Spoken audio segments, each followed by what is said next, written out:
about teams behind them that know they want Kingsley Suamataia, so they're going to trade up in front of him. And as soon as they traded up, I'm like, holy bleep. The Kingsley's who I selected on the exercise we did on Wednesday when we were going through the different draft trade scenarios. At 32. At 32, yeah. The guys that we chose Kingsley, you chose Tyler Guyton, but it was offensive tackle in the first round. And then they trade for Xavier Worthy, and we're talking about, like, on Friday, would they have to trade up, use that third rounder from next year because they didn't have the third rounder this year because of moving up for Xavier Worthy, but they had 2 fourth rounders, so maybe you throw a fourth rounder in there to move up to, maybe you got to move up to 50, maybe you got to move up to 54, something like that, move up 10 spots to get a Kingsley Suamataia. Is it worth doing that, or do you still need the more dart throws, right, to be able to, more lottery tickets, to be able to find some of those players? And we know they didn't really have to. They may not have needed to trade up with the 49ers in round number 2, but it was obvious the antsiness was like, all right, enough. He's close enough. We can make a deal. The value is there. We don't need 15 picks. We needed 15 picks a couple of years ago when we were rebuilding the team and rebuilding the defense and traded Tyreek Hill. We've got a pretty good roster right here. We need players that can be close to a higher level, can fill in some spots. We don't need the depth that, 15 picks here. Let's move some things around. Let's go and get a guy who should, by all accounts, should not be there, and even by the Chiefs' own account, didn't think would be there.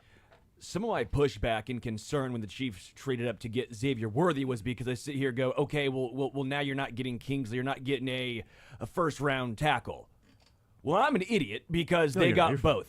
They got both. Well, that's why we talked about that exact question of higher level wide receiver, lower level tackle, higher level tackle, lower level wide receiver, not thinking they would be able to end up with a couple of guys that were viewed as first round grade and high second round grade. And I hate just sitting here and going, just trust Veach no matter what, but he knows more than me because he got both, in my opinion, the elite wide receiver and the, again, I don't want to say elite tackle because I think the elite tackle is Alt and Latham, but a very, very good tackle. Again, a guy that we both thought was going at 32. He got both and was able to do that. That to me is very impressive. Going back to Jack, you get Jaden Hicks. You get a safety who was projected in the second or third round who's very versatile, can do a little bit of everything.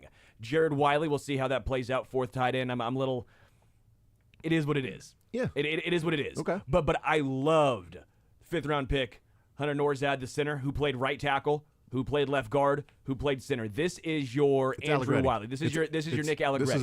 It's Allegretti. They needed somebody that can snap the ball and play guard. This guy fills that role, and now you're not completely reliant on Caliendo being Allegretti. You may have another guy in a fifth rounder that could slide into that role too. And this is what you do. You draft the guy in the fifth round on a rookie contract instead of giving those guys, as you're seeing, what the money Nick Allegretti got. The year prior, what Andrew Wiley got. You draft these guys. They become too expensive when they become good. I like that pick. And then even Hayden, cornerback from Tennessee. I'm just sitting here going, oh, he's all pro now. Sorry. Sixth round. He's 6'2", 6th round from Tennessee with injury concerns. Sorry. I'm sorry, Dave Merritt's going to make you an all-pro. I don't make the rules. Well, that's sort of the point, is that, we knew this. We joked about it, but it turned out to be reality. In the fourth round, they're going to take a defensive back. That's what they do. Fourth-round picks are defensive backs. Forever. It's what Brett Veach does. Next year, the Chiefs' fourth-round pick, if people do not mock a defensive back to the Chiefs in the fourth round, they are doing it wrong. Every single year, Jack.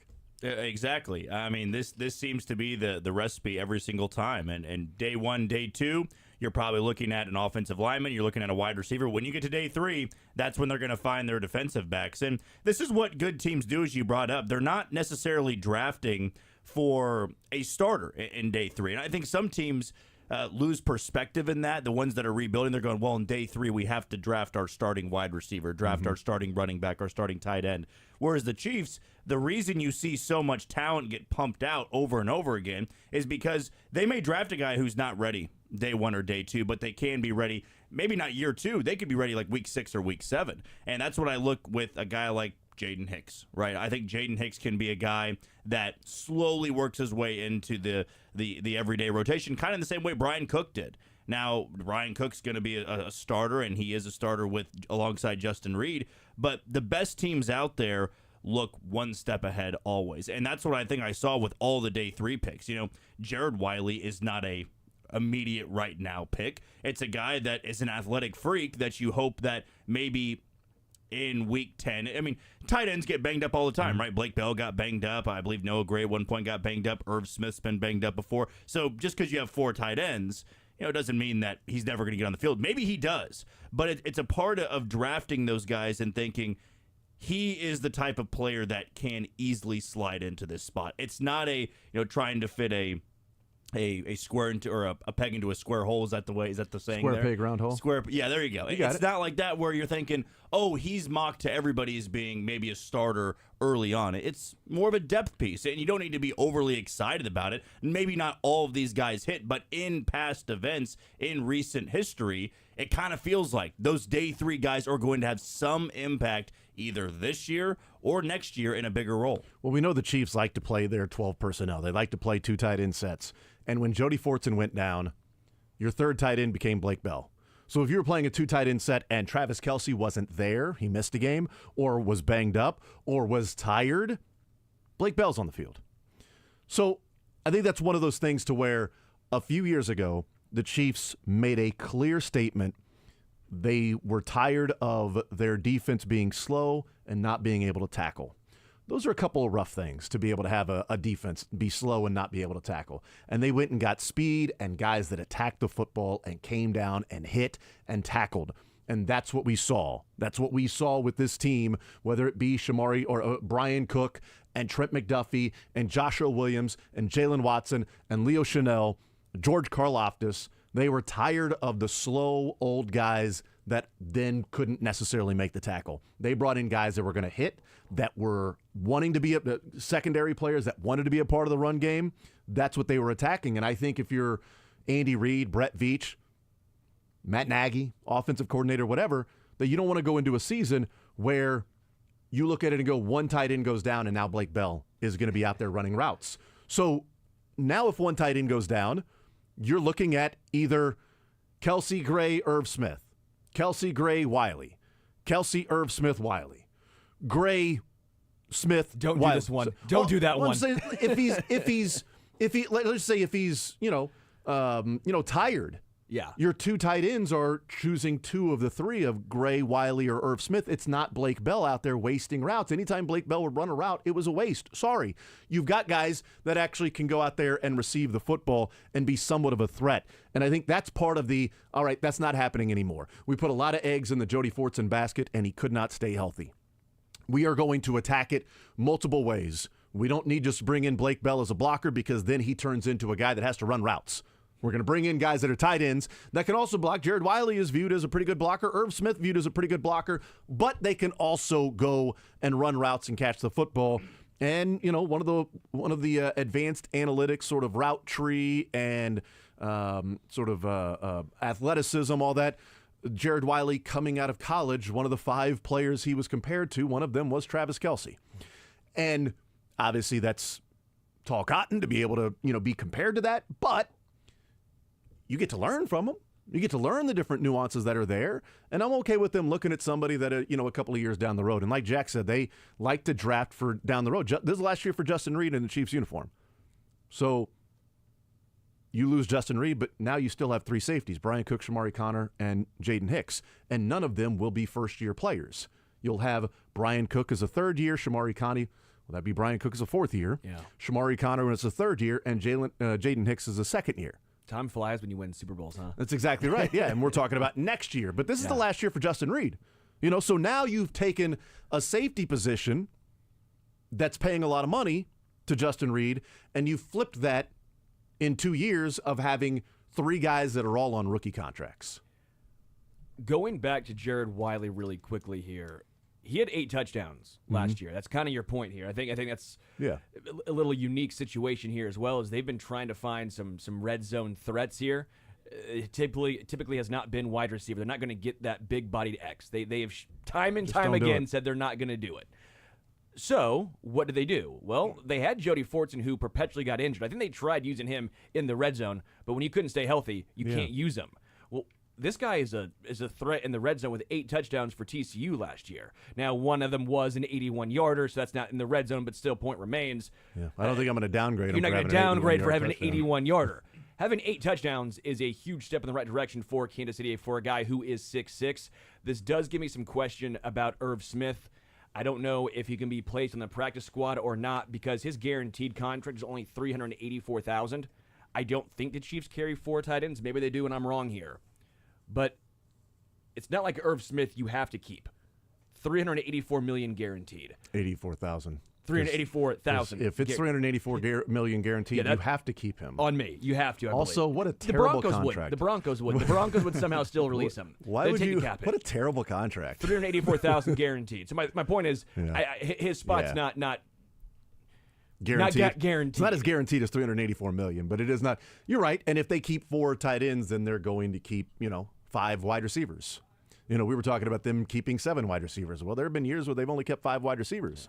If they're keeping 5 wide receivers, that's terrible news for Tony and Sky Moore, because you're looking at Rashee Rice and Hollywood and, obviously Xavier Worthy, and then you're choosing between the other folks. And Justin Watson is part of the other folks. Yeah. And if they bring in anybody else, we'll see. But, one of those guys, if they're only keeping 5 wide receivers there, if they want to keep those 4 tight ends, but that'll be a choice that they have. At least it's a good choice. It's not to where we're kind of talking ourselves into, man, how do you cut one of these wide receivers? You got 7 wide receivers that are all, that can all play.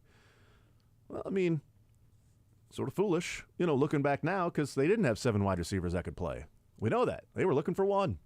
It's one of those things where it's like if you've got 2 quarterbacks, you don't have 1. If you've got 7 receivers, you don't have 2.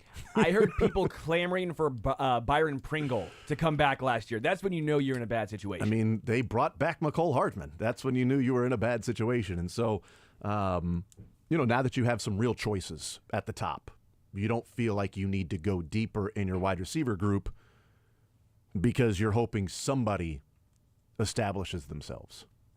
I mean, in this scenario of getting 4 tight ends on the field, that'd probably mean that Irv Smith and Jared Wiley, right, are they going to be the guys that shine in camp? And even then, that probably has to mean that one of those bottom guys, and Sky Moore, Kadarius Toney, Justin Watson, don't make it. But like you said, bad problem or good problem to have. Yep. All right, we'll take a timeout. We'll come back. I do want to hear from Mike Borgonzi. He talked about the Kingsley Suamataia pick, and he talked about in the first round how the board sort of fell.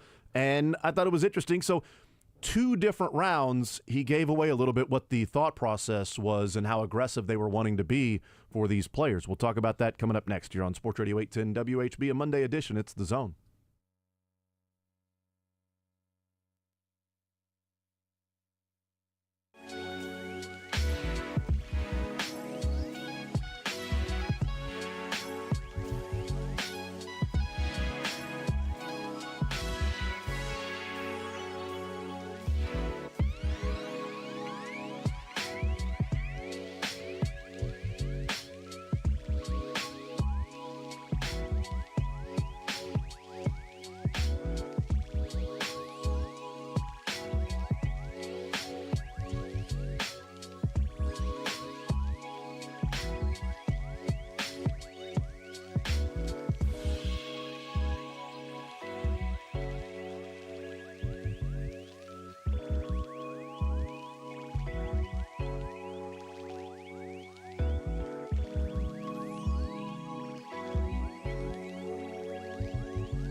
options that they got.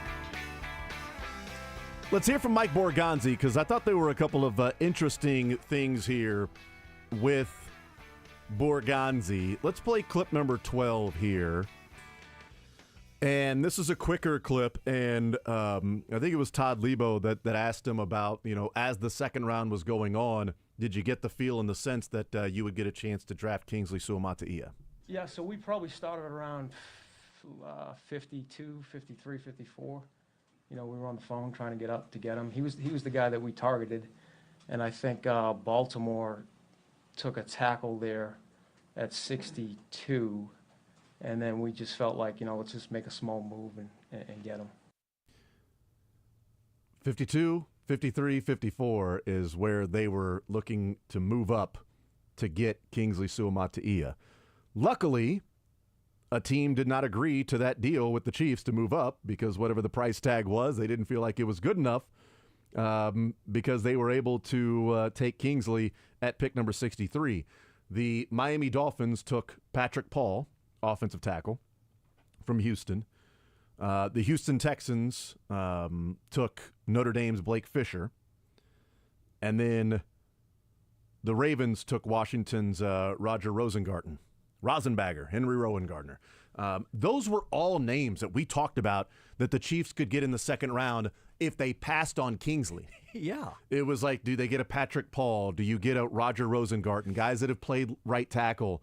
Blake Fisher, Notre Dame, only a right tackle because, that Joe Alt fellow was playing on the left side. Because when you're getting down there, Patrick Paul played left tackle, but it's like a project, right? Was viewed as more of a project than Kingsley.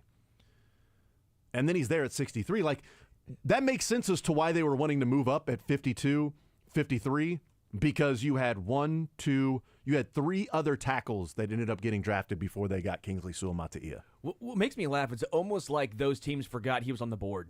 Like, they just assumed that Kingsley was off. When you're doing like a draft, like, oh, well, he's of course gone, so I'm not taking that guy. And they're like, oh, no, he actually is still available? Yeah. The other teams just completely forgot that Kingsley was still there. It's like one of those fantasy drafts where you lean over to the guy next to you.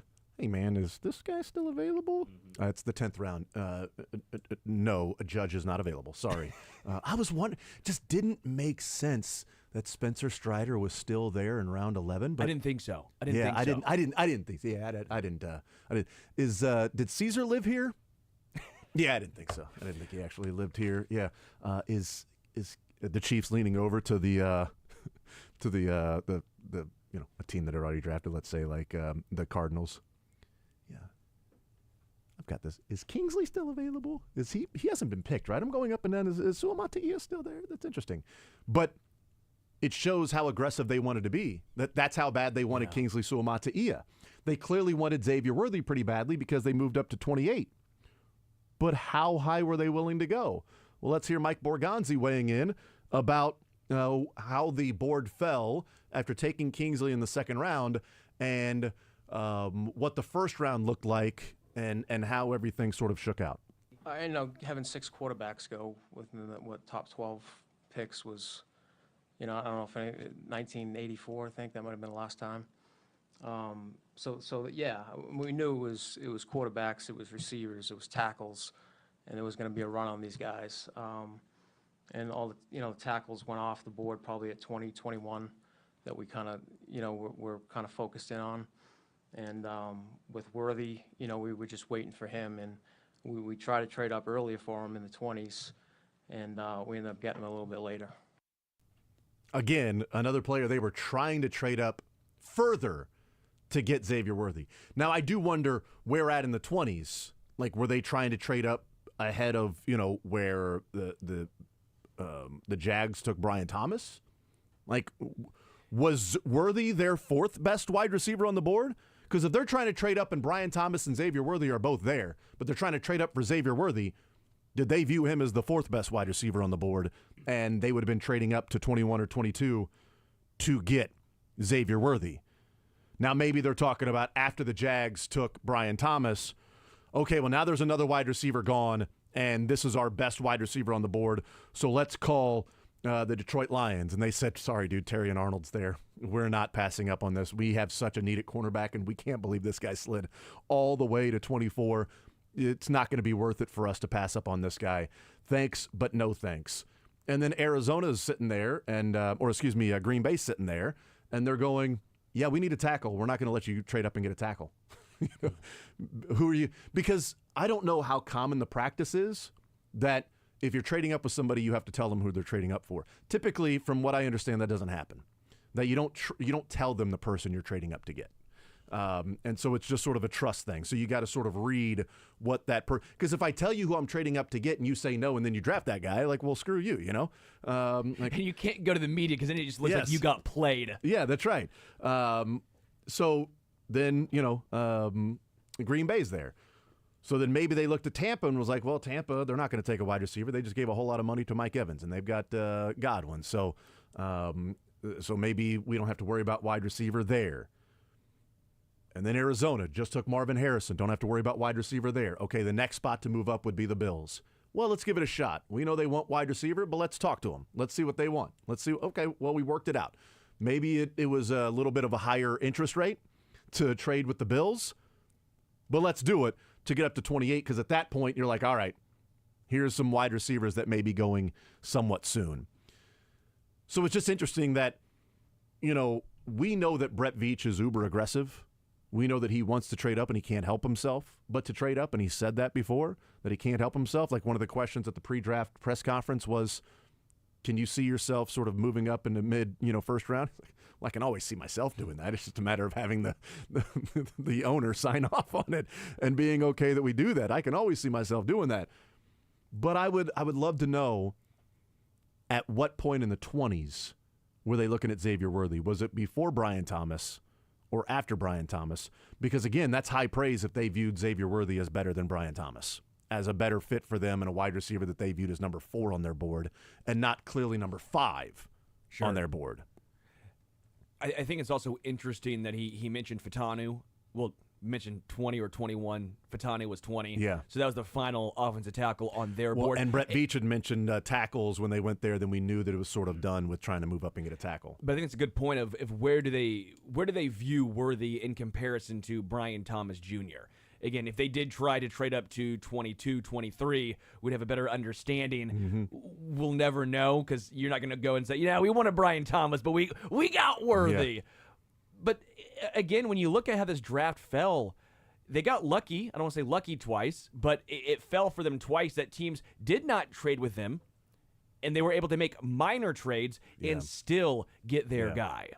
Yeah, but Kingsley, they were looking at 52, 53 to move up and get him, and they get him at 63, making a minor move to move up one spot. How much does that save? I mean, seriously, how much draft capital does that save? It's a really good point. I mean, a decent amount. I mean, you're talking about moving up 10 spots as opposed, well, that would be 12 spots from 64 to 52, moving up 12 spots as opposed to 1, or moving up to, I guess, after Brian Thomas, let's assume that they had Brian Thomas at number 4. And it's like, oh, no, Brian Thomas is our top 4, but we're not going to trade up to get Brian Thomas because we love the value of Xavier Worthy if he, falls. Tackles, if they start to fall, then we're willing to trade up for that particular tackle. So let's say Brian Thomas goes off the board at 23. We know that. But after Brian Thomas goes off the board, let's say they view Xavier Worthy as the 5th best. At 24, I can't say the Lions trading out. Terry and Arnold was there. Sorry. That's just, it's not going to be worth it to us. You're going to have to overpay so much that it won't be worth it to you for you to trade up to get this pick because we know Arnold won't be there at, 32. So we're not going to do that. So then Green Bay, start talking with Green Bay, start talking with Tampa, start talking with Arizona, and maybe they all said thanks but no thanks. That, it wasn't worth it for them to slide back because somebody was there that they wanted, Jordan Morgan or Graham Barton or Darius Robinson for Mizzou to go to Arizona. But, yeah, that would cost you a decent amount more. Probably you're not just moving back, 38 spots or whatever to, in that draft. You're giving up a draft pick. You're giving up maybe next year's 3rd. Maybe you're just simply giving up your 3rd. So you're not sliding back in the 4th. You're just simply giving up a 3rd to move up at that point. So you've got one less player. That might be Jaden Hicks. Well, that was my point was, did the fact that they did not get the ability to trade higher with the team, did that save them Jaden Hicks? Did that save them Jared Wiley? One of those guys. Because you can make a pretty strong case that one of those guys would not be on the Chiefs if they had to trade up to 25 or 26 instead of 28. That it's going to cost a lot more than just flipping picks. Or maybe they give up a third, maybe they get a fifth or sixth back, right? Not necessarily a fourth if you're moving up a couple of more spots. But again, you've got Wiley and you've got Hicks that are a part of this draft class, and especially Hicks that's viewed as like Dane Brugler and I think Matt Miller and like the second best safety on the board. Daniel Jeremiah. Well, this guy was my second best safety. There was talk about whether or not he would be the first safety taken in the draft, and they got him here in the 4th round. Amazing value. Can't believe he slid this far to the 4th round. Like, so many people were like, how in the hell is Hicks still there? Oh, now he's going to the Chiefs. Of course. And now he's going to be playing and getting coached by Dave Merritt. So, good luck. Here we go. This is a guy that should have been gone in the 2nd round, and he was there in the 4th. And that's part of the strategy and the process of going through the exercise of, do you trade up or trade back? Do you trade? How far do you trade up?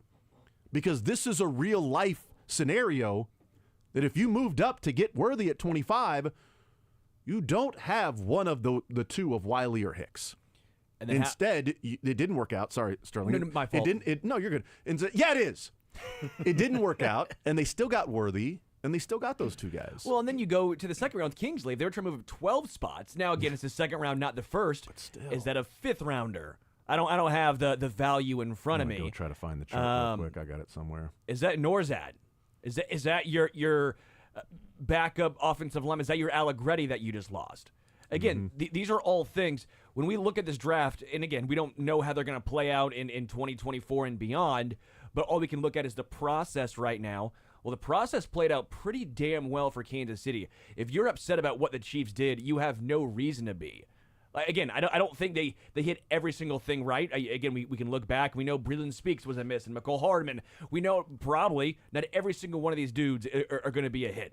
But when you look at the process right here, it's hard to be disappointed when they got their guys at their positions of need.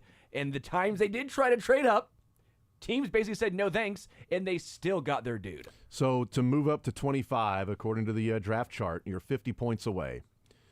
Their 3rd rounder is worth 40 points, and their 5th rounder was worth 10. So there you go. You're giving up a 3rd and a 5th to move up to 25. I mean, that's the difference in value of 25 to 28. I mean, those 1st-round draft picks are so valuable that once you get into the 2nd and 3rd and 4th and 5th, the numbers start to get pretty indiscernible, right? I mean, you're talking about 2 or 3 points on a trade value chart. This one is 50 points. For Buffalo, it was only, there's 16, it was only 25 points. It's double the points to move up in the point value chart. It's double the points to move up 25 than it was to 28. You don't have Hicks or Wiley. You don't have one of those guys. You're picking just simply in the 4th round at pick 131. Who was 131? That was Jaden Hicks, right? So let's say, No. Wiley was 1st. Yeah, so Wiley was the 1st pick. So Jaden Hicks was the Chiefs pick at 131. Wiley was the Buffalo Bills pick. So then let's just say you won't have Wiley. So we know for a fact you would not have the tight end from TCU if you moved up. Or we're just assuming that if, I shouldn't say for a fact, but we're assuming that, okay, with their pick at 131, they viewed Wiley more valuable, though, than Hicks. Yeah. So then you wouldn't have Hicks, right? I mean, because they drafted Wiley first with the Bills pick. So, yeah, it doesn't make it obvious that they would have. It just happened to be that Hicks was their pick. But it's the exercise of when you trade up, you're losing players. And it's easy to say you're losing players when those spots are not filled out with a name. A little bit different when the name is filled out, and it's like you got a safety that should have been gone in the 2nd round. You got him in the 4th round, and a lot of people's second best safety on the board, and you got a replacement for Justin Reed now. At least a couple of guys you can choose between with Connor or Hicks to replace Justin Reed, and you're saving money there. And you still got Worthy. It's also a little bit about being patient, not getting, too overly excited. When they drafted Willie Gay, I believe Brett Veach talked about it, that he had to be talked out of trading up like 15 spots to get Willie Gay in the 2nd round. He kept saying, like, everybody was like, because they didn't have the picks or whatever it was. Like, they didn't have and he was like wanting to just like, let's go get him. And everybody was like, just chill, If he's not there, he's not there, but we can't give up all these picks to go up and get him. We can't give other picks to go up and get him. We can't. And then he was there, and he's like, oh, okay. I'm like, see? You're good. But if he had his way, he would have traded up to go get Willie Gay. Happened to be there. If he had his way more, maybe Andy Reid had his way, or another team agreed to it, they would have traded up even more to get Kingsley. If they had their way originally, they would have traded up higher to get Xavier Worthy. So it is a lesson in sort of patience that honing in on one guy doesn't mean that guy wasn't going to be there. It also is, from those that say you shouldn't have traded up, sort of an element of maybe he would have been there at 32, because they didn't think he was going to be there at 28, and he was. So they certainly didn't think he was going to be there at 32. He may not have been. I don't know. He might have been gone at 28 or 29. Who knows? We need to take a quick timeout. We'll come back. More Zone next.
All right, wrapping up this hour, we'll talk a little bit more Chiefs. I want to get into who our favorite pick of the draft was, some UDFAs that they signed. We'll also hear from Kingsley Suamataia weighing in on blocking for Patty Mahomes. Just love that you got Patty Mahomes, and there's Patty Mahomes, and blocking for Patty Mahomes, and I didn't get a chance to meet Patty Mahomes, but It's very, very close. They're very close. Also found out Kingsley has 6 cousins that are playing in the NFL, and 5 uncles that played in the NFL, and his grandpa played in the NFL. In fact, if you don't play in the NFL, you are now a failure in that family. It's not like if you make it, you're a success. Not making it is a failure. Sorry. So Kingsley is just simply status quo. It's all he knows. Kingsley is just like graduating from high school. This is sort of expected from you.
Dylan Michaels, we head up until 2 o'clock.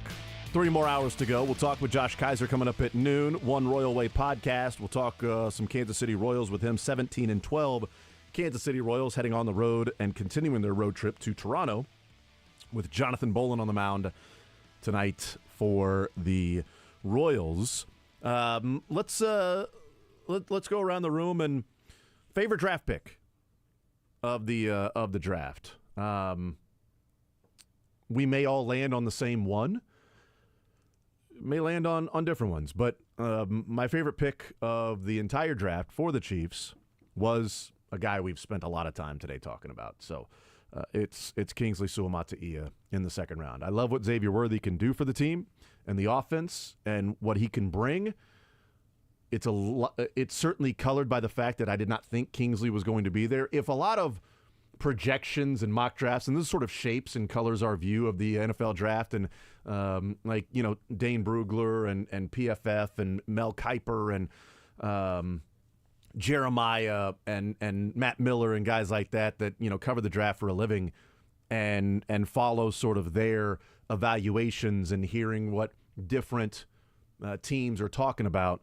If the entire time they're like, Kingsley is a late second round guy, you may be able to get him. You might have to move up a little bit, but I'm going to see the Chiefs go wide receiver in the first round, and then Kingsley's going to be there late second. Like, if that had been the conversation around it, maybe I have a different view of that being my favorite pick of the draft. But the fact that I felt like it was an either-or between Xavier Worthy or Kingsley Suamataia, I think my favorite pick of the draft is Kingsley Suamataia, and then followed by Jaden Hicks in the fourth round. And again, that's just sort of value there. Sterling? Yeah, I think those are the two obvious ones is Kingsley and Jaden Hicks. You kind of took... Sorry? No, but I mean, those are the obvious Like I said, ones. I think we'd probably land on the same ones. Who knows? If you want a wild card, I do like Hayden in the 6th round. I think there's some concerns about his athleticism, but you look at his coverage grade last year in college, it was elite. He's a playmaker. He's 6'1". He's going to be a physical, big-bodied guy. I like them taking chances on these guys, like the Josh Williams, if you will, the L'Jarius Sneeds to an extent. The L'Jarius was also a lot faster than Hayden. I think if you want a wild card pick, Hayden would be my third favorite one. But okay. It's Kingsley, Hicks, and then it'd go Hayden. I think there's some separation between the best pick they made and my personal favorite pick. I think the best pick is easy. It's Kingsley Suamataia because of value. They only had to trade up one spot for that. But to me, the favorite pick has to be Xavier Worthy in this, because Xavier Worthy, to me, is, I think, the guy, obviously, first rounder, is going to get on the field, I think, the most. Kingsley Suamataia could be a starter, but he's got to win that job in camp. I think Xavier Worthy can probably be an impact player that first game, that Thursday night game, and they haven't had game-changing speed like this since Tyreek Hill.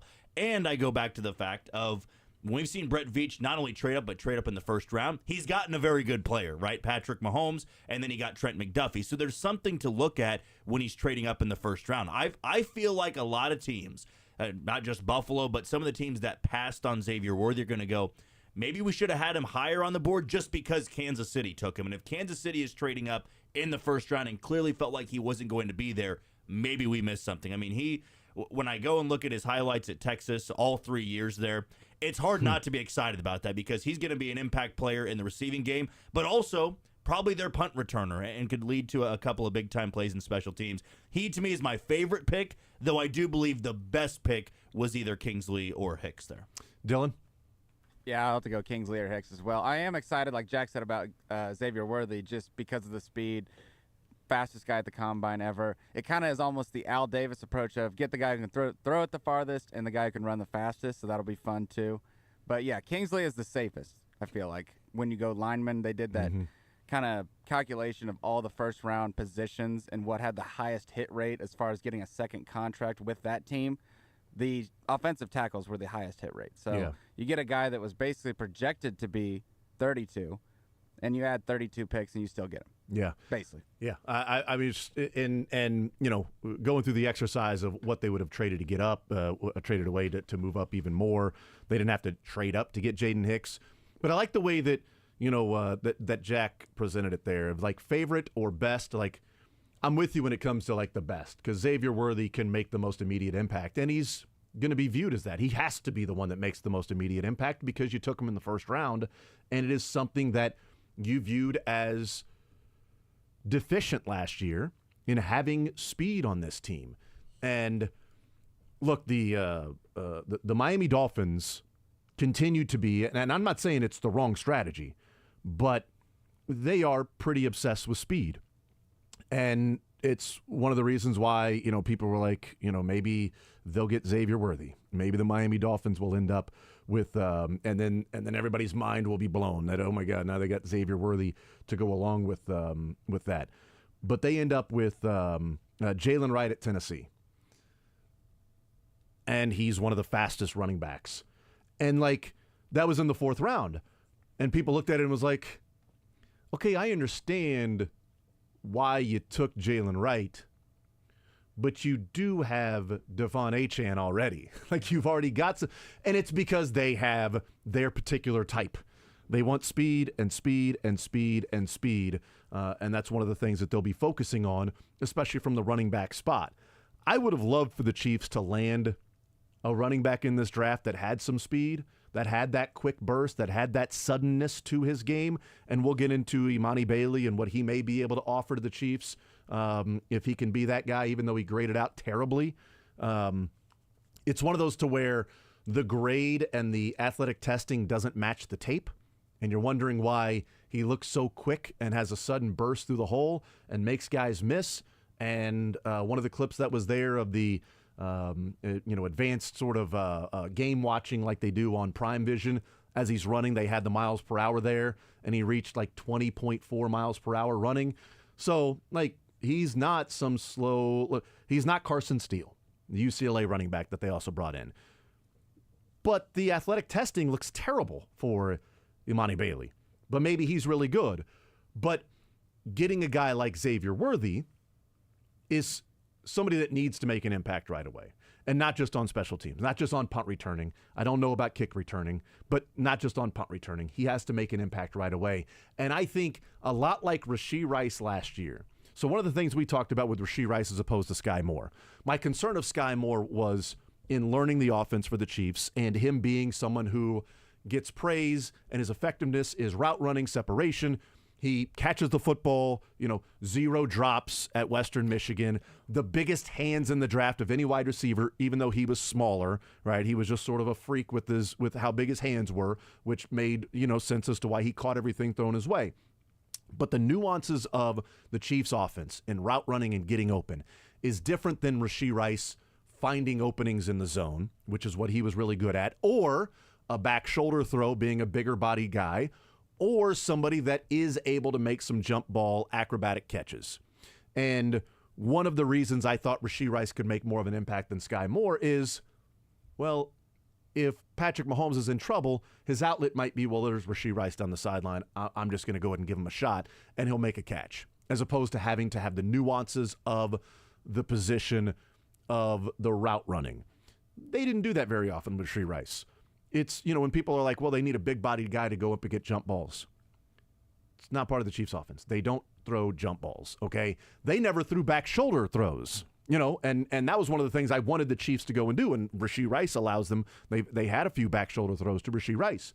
I bring that up with Xavier Worthy because, again, I believe he's a much better route runner than people gave him credit for. I think more people are seeing that now when you do a little bit deeper dive now that the Chiefs drafted him. But his impact on the team immediately doesn't necessarily have to be in catching the football. Sky Moore wasn't creating advantages for other players on the team when he was out there playing. Xavier Worthy's impact can be he just opened up a lane for Travis Kelce.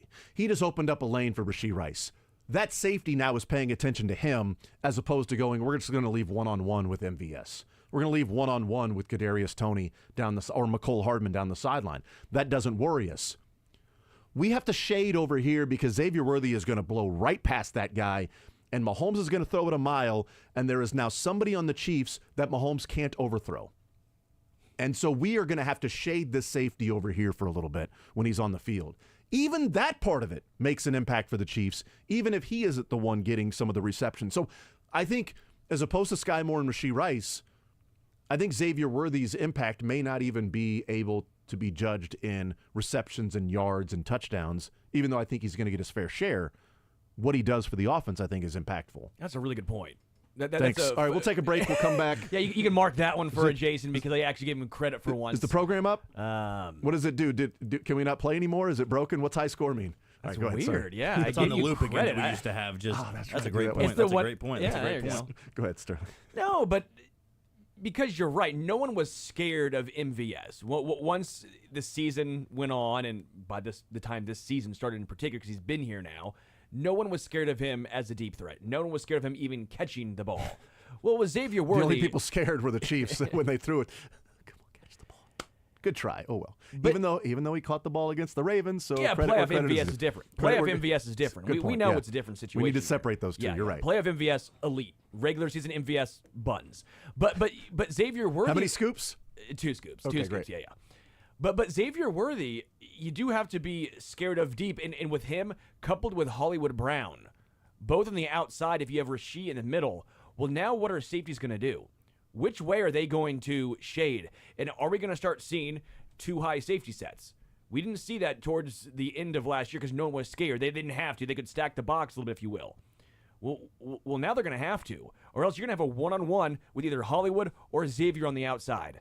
This Chiefs offense got scary, and I do think you keep Rasheed Rice in the slot now. I think he makes the most sense as your power slot. I don't know what your guys' thoughts are here, but that was why I wanted Ladd McConkey originally, because I wanted Ladd in the slot, and I wanted Rasheed Rice to move more to the outside. But now with this construction of the Chiefs offense, you have Travis, you have Rasheed, and then on the outside you have Hollywood, and on the outside you have Xavier. This is going to be a scary offense to witness for defenses. We're looking more, again, they're kind of trying to chase 2018. Don't know if it's the right strategy or not, but you might start seeing a lot more deep balls when last year, you mentioned it, was it Mahomes, 34th? And 38th. 38th in that deep ball rating. 20 plus yards. He ranked 38th in passer rating on throws 20 yards or more. We'll see top 10 this year. I'm not going to push back on that. Like I think that's a real possibility. Well, you look back to that 2018 team, and of course Travis Kelce's always going to put up the numbers. We're not really worried about him putting up a 1K season, and he would have had it if he didn't voluntarily. He missed 2 games. Yeah, he missed week games. 1 and week 17. So he would have easily 18. gotten. He could have walked every single route and probably gotten them. But you go back to another part of this drafting, ideology, if you will. It's also trying to make sure Travis Kelce stays fresh and stays really effective. And I think one way to do that is making sure the defense is spread out. Last year, when this offense struggled, it was very condensed. Everything was just right in front of you because they had no game-changing receiver unless it was Rasheed Rice. And Rasheed Rice was a really good receiver, but we also saw at his best, it was finding the zone. It wasn't the one-on-one. It's basically a track meet. He could just go straight down the field, and he might be able to burn you. Now you have 2 guys like that. Who knows how long Rasheed Rice will be out with maybe the suspension. But once he's back, now you're worrying about 3 legitimate wide receivers and then Travis Kelce. And this is where Travis Kelce can really be effective, because when everything was condensed and in front of the defense, well, you could find him. You could put 2 guys on him and have the one-on-one coverage with MVS or have the one-on-one coverage with Sky Moore, Kadarius Toney, because they couldn't get the separation. Xavier Worthy's going to need to prove he's a great route runner. Hollywood Brown has already done that before. But one thing they do have is if you can't hang with them speed-wise, they are going to burn you. They are naturally going to get separation, and that doesn't just make Mahomes better. That doesn't just make those wide receivers better. It makes guys like Travis Kelce a hell of a lot better, like we saw in 18, like we saw in 19, when they still had Tyreek Hill, and you had to put focus on him, because then the defense is spread out. There's guys that are 20, 30 yards down the field, and then there's Travis Kelce in the soft part of the zone. Or there he is on a crossing route where he's able to expose a slower linebacker. And that's why I think going after this speed again, like you said, Sterling, it's not completely mimicking 2018, but it kind of is to a point where speed really can kill a defense, and they're kind of going back to that. So I'm looking up right now because just curious as we were talking there, the number of plays, and this may not actually end up being anything that I thought it would be, but so one of the benefits of having somebody like Xavier Worthy or Hollywood Brown is an opportunity to get some of those bigger plays. And so I was looking at it, and so last year the Chiefs ran 1,080 plays. The year before that, they ran 1,094. So that is, post Tyreek Hill. And so in my mind, my theory was if they're running fewer plays because you're getting bigger chunks, you run fewer plays, well, guess what? That gives you fewer opportunities to commit a penalty, fewer opportunities to have a negative play, fewer opportunities to turn the ball over. And so we saw that with Tyreek Hill. We saw that when they were able to have sort of the bigger explosion. So in 2021, so I looked at 2021, 2022. 2021 is the last year where they were sort of seeing non-two deep. So they were seeing single high still. 2022 is when, because and then you saw some of the 2020. 2021 was the year when you started to see the two deep and then Mahomes having to adjust. And he had that stretch of like 4 or 5 games where it's like, he's broken. The league has figured out Patrick Mahomes. And then he figured it out and he went nuclear the last, 8-9 weeks of the season on until the second half of the Bengals game in the AFC Championship game. So in 2020, they ran 1,057 plays and scored almost 30 points per game. Last year, when they saw way less cover 2 and more cover 1 and daring them to go and beat them deep, they ran 1,080 plays, so 23 more plays, and scored 22 points per game.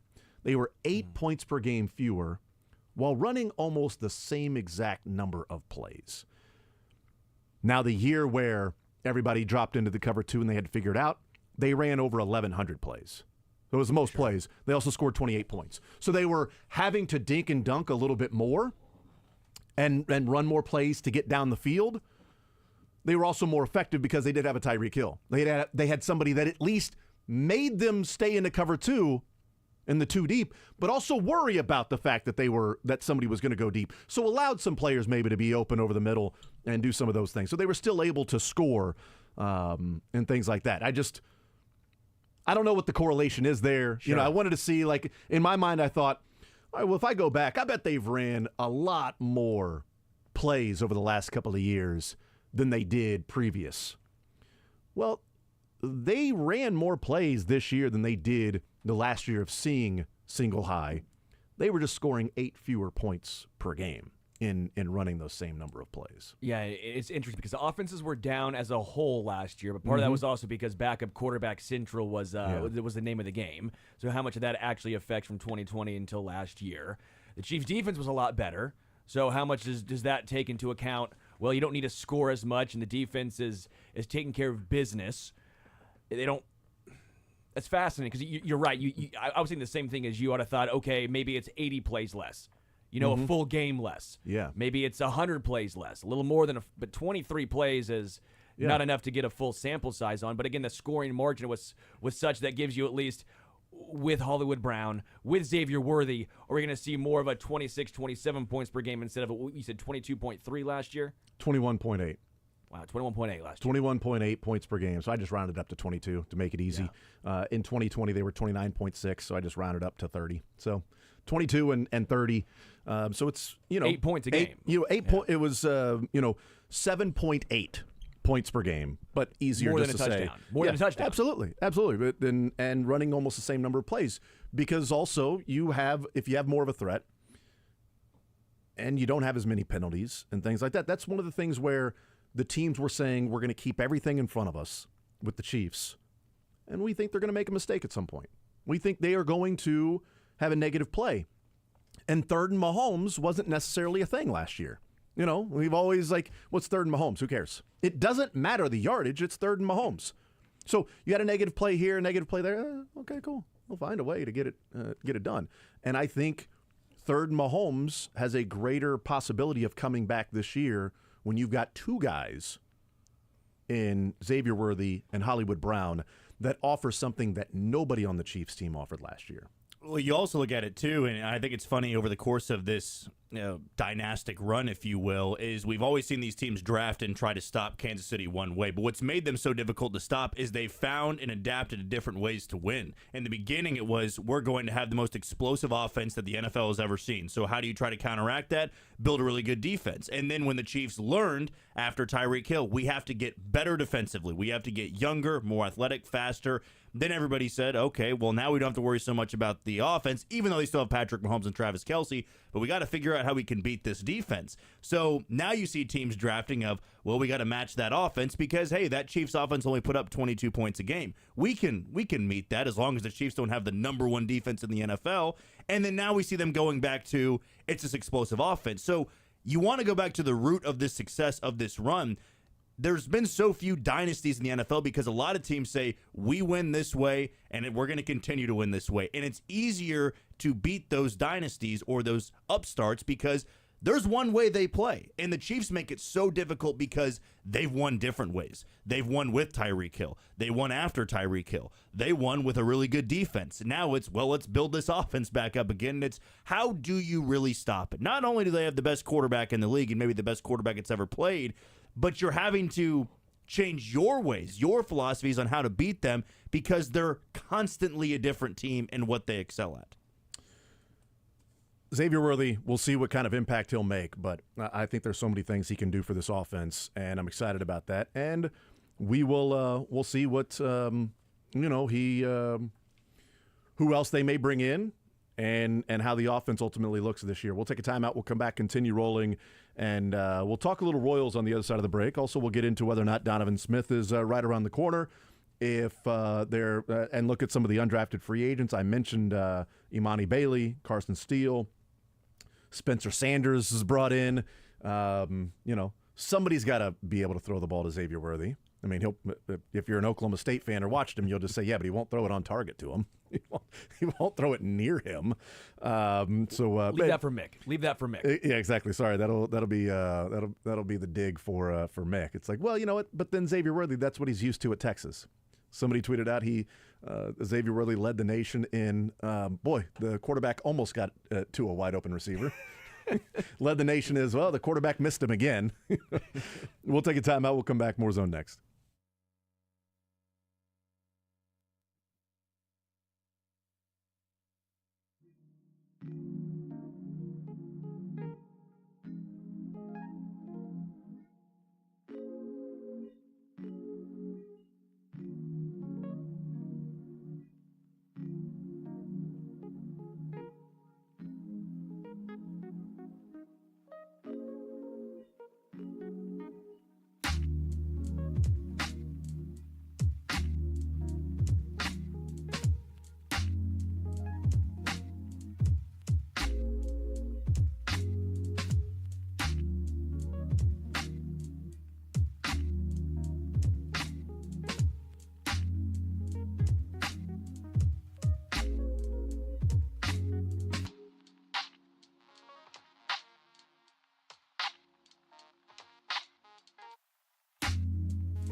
All right, hanging out here on this Monday edition of The Zone. We'll talk with Josh Kaiser, One Royal Way podcast coming up at noon.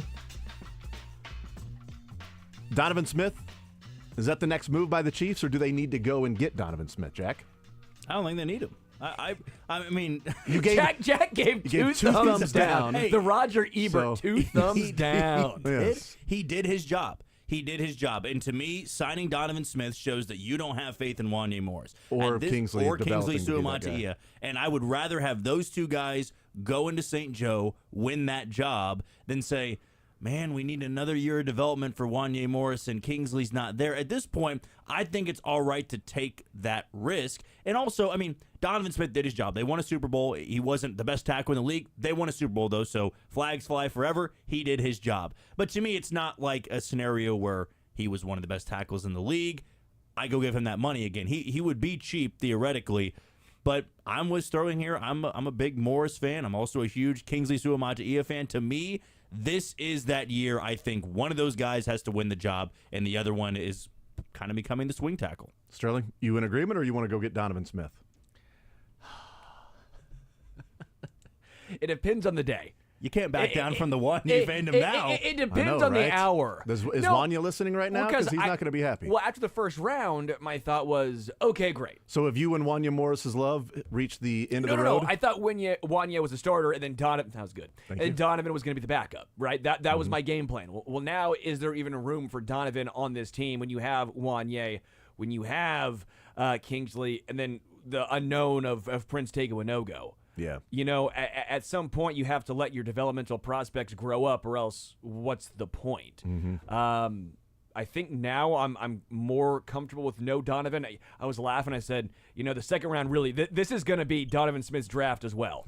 Because if the Chiefs draft a tackle, there's no Donovan Smith. So going by what I was joking about but slightly serious on Friday, or whatever day that was, I'm going to go ahead and say no, they do not need Donovan Smith anymore. Yeah, I mean, Wanya Morris starting for you. Yes, correct. Will be one sweet day. I don't know that they need Donovan Smith. How do you know all of this? And any other music one I give you, you're like, no. Boys Sven's different. Who's AC/DC? Never heard of them. Currents? Electricity? AC/DC. That was... The Sewing Company? AC/DC, Welcome to the Jungle, right? No, AC/DC, Inner Sandman. I'm sorry. I got Why that. is this leopard deaf? Why can't it hear? Somebody get this leopard some hearing aids. What happened? Was the leopard born this way? Do we know the history of said leopard? Partially deaf in one ear, right? Fine in the other. Yes. Which crew is Motley? Is it just a group of guys? Are they little hoodlums? Do they run around? Or rabble-rousers? A lot of shenanigans going on? Now, quiet run-amuckers? Quiet Riot, just an oxymoron, okay? What are they doing here? Well, that's a quiet riot for a deaf leopard. He can't hear it. That's a good point. Look at that riot. It's so damn quiet. Well, leopard, you are deaf. So, you think maybe he had too much sugar poured on him? That's why the leopard... Could have been poison. Could have been. Poison ended up making him deaf. I like that. All right, we move on. But I do enjoy that little bit there. Nice job. I've gone back and forth on Donovan Smith. And Mekhi Becton... with the money that he signed for, and it's like, all right, if you bring in Mekhi Becton, then you're essentially limiting the development of one of those guys. Because every rep Donovan Smith is getting is one less rep for either Wanya Morris or Kingsley Suamataia. At some point, you've got to decide who your guy is. Because if you don't think Kingsley Suamataia or Wanya Morris can play this year left tackle, so you bring in Donovan Smith for a year, you go into next year, it's now year 3 for Wanya Morris, year 2 for Kingsley. Do you have that same feel? Do you have to keep bringing in a one-year guy? Like, how many one-year contracts for Donovan Smith before you simply say, we have to figure out our guy moving forward? Are they in this boat next year where they're having to trade up to get a tackle if they bring in a Donovan Smith because maybe the trust isn't there for these guys? If they bring in Donovan Smith, fine. The difference would be bringing him in, he'd have to understand that it's not his job at left tackle. If he wins it, it's his job at left tackle. If he doesn't, then, you're playing behind whoever. Also, throughout the middle of the season, you might lose your job. If you get injured, somebody might take your spot. and just simply keep playing at that at left tackle. So if they bring him in, it's with the understanding that he's insurance. Yes. I'd be okay if they brought him in as insurance if they didn't see from Kingsley or Wanya what they wanted to see early on, and you got to protect your $500 million quarterback. So you at least have an understanding of what you're getting from Donovan Smith. But also, the contract should be that of if you cut him before the season, you're not taking a massive hit. Because that should be a possibility too, of bringing him in and then him not making the roster. If I'm Donovan Smith, though, I'm trying to leverage myself as I'm not a reserve. I'm not a swing tackle. Agreed, yeah. I just started on the Super Bowl winning team. So for him, I'm sure he's still out there with his agent and free agency going, all right, the cushion here is I can always go back and say, I'll sign a cheap deal and I'll try to win the spot in camp. But I'm sure that he's still out there trying to pitch to teams, hey, you saw me in the playoffs. I was able to even things out for that offensive line. Same thing happened for Jawan Taylor. We know he's under contract, though. To me, though, it's if you're Kansas City, do you have enough faith in the guys that are depth right now? And is Donovan Smith worth even a cheap deal at that point? Because to me, if you feel like, Wanya Morris can't be a starter and Kingsley can't be a backup, well, then how valuable are those guys immediately in year one? Because if you go get Donovan Smith and he's the swing tackle, well, as you said, that's bumping somebody to the third string at that point. And I don't see Wanya Morris being a third string. I sure as hell don't see Kingsley Suamataia being a third string guy at that point. So that's where I think, and I'm sure Brett Veach and everybody in the front office are looking at that saying, can we thrust those guys into spots that they haven't been in yet? Wanya Morris has never been an everyday starter, and Kingsley Suamataia has never been a professional yet. So now is the time to kind of see that. I will say, in the words of George Michael, you have to have faith. Okay? You have to have faith. Great song. I want to see some freedom here, and that's Wanya Morris as a starting left tackle. Mm-hmm. I'll give you a little careless whisper here, okay, just for your ears. No, I will point out, though, are we putting too much in Wanya? Again, you know my thoughts. I think he's the starting left tackle.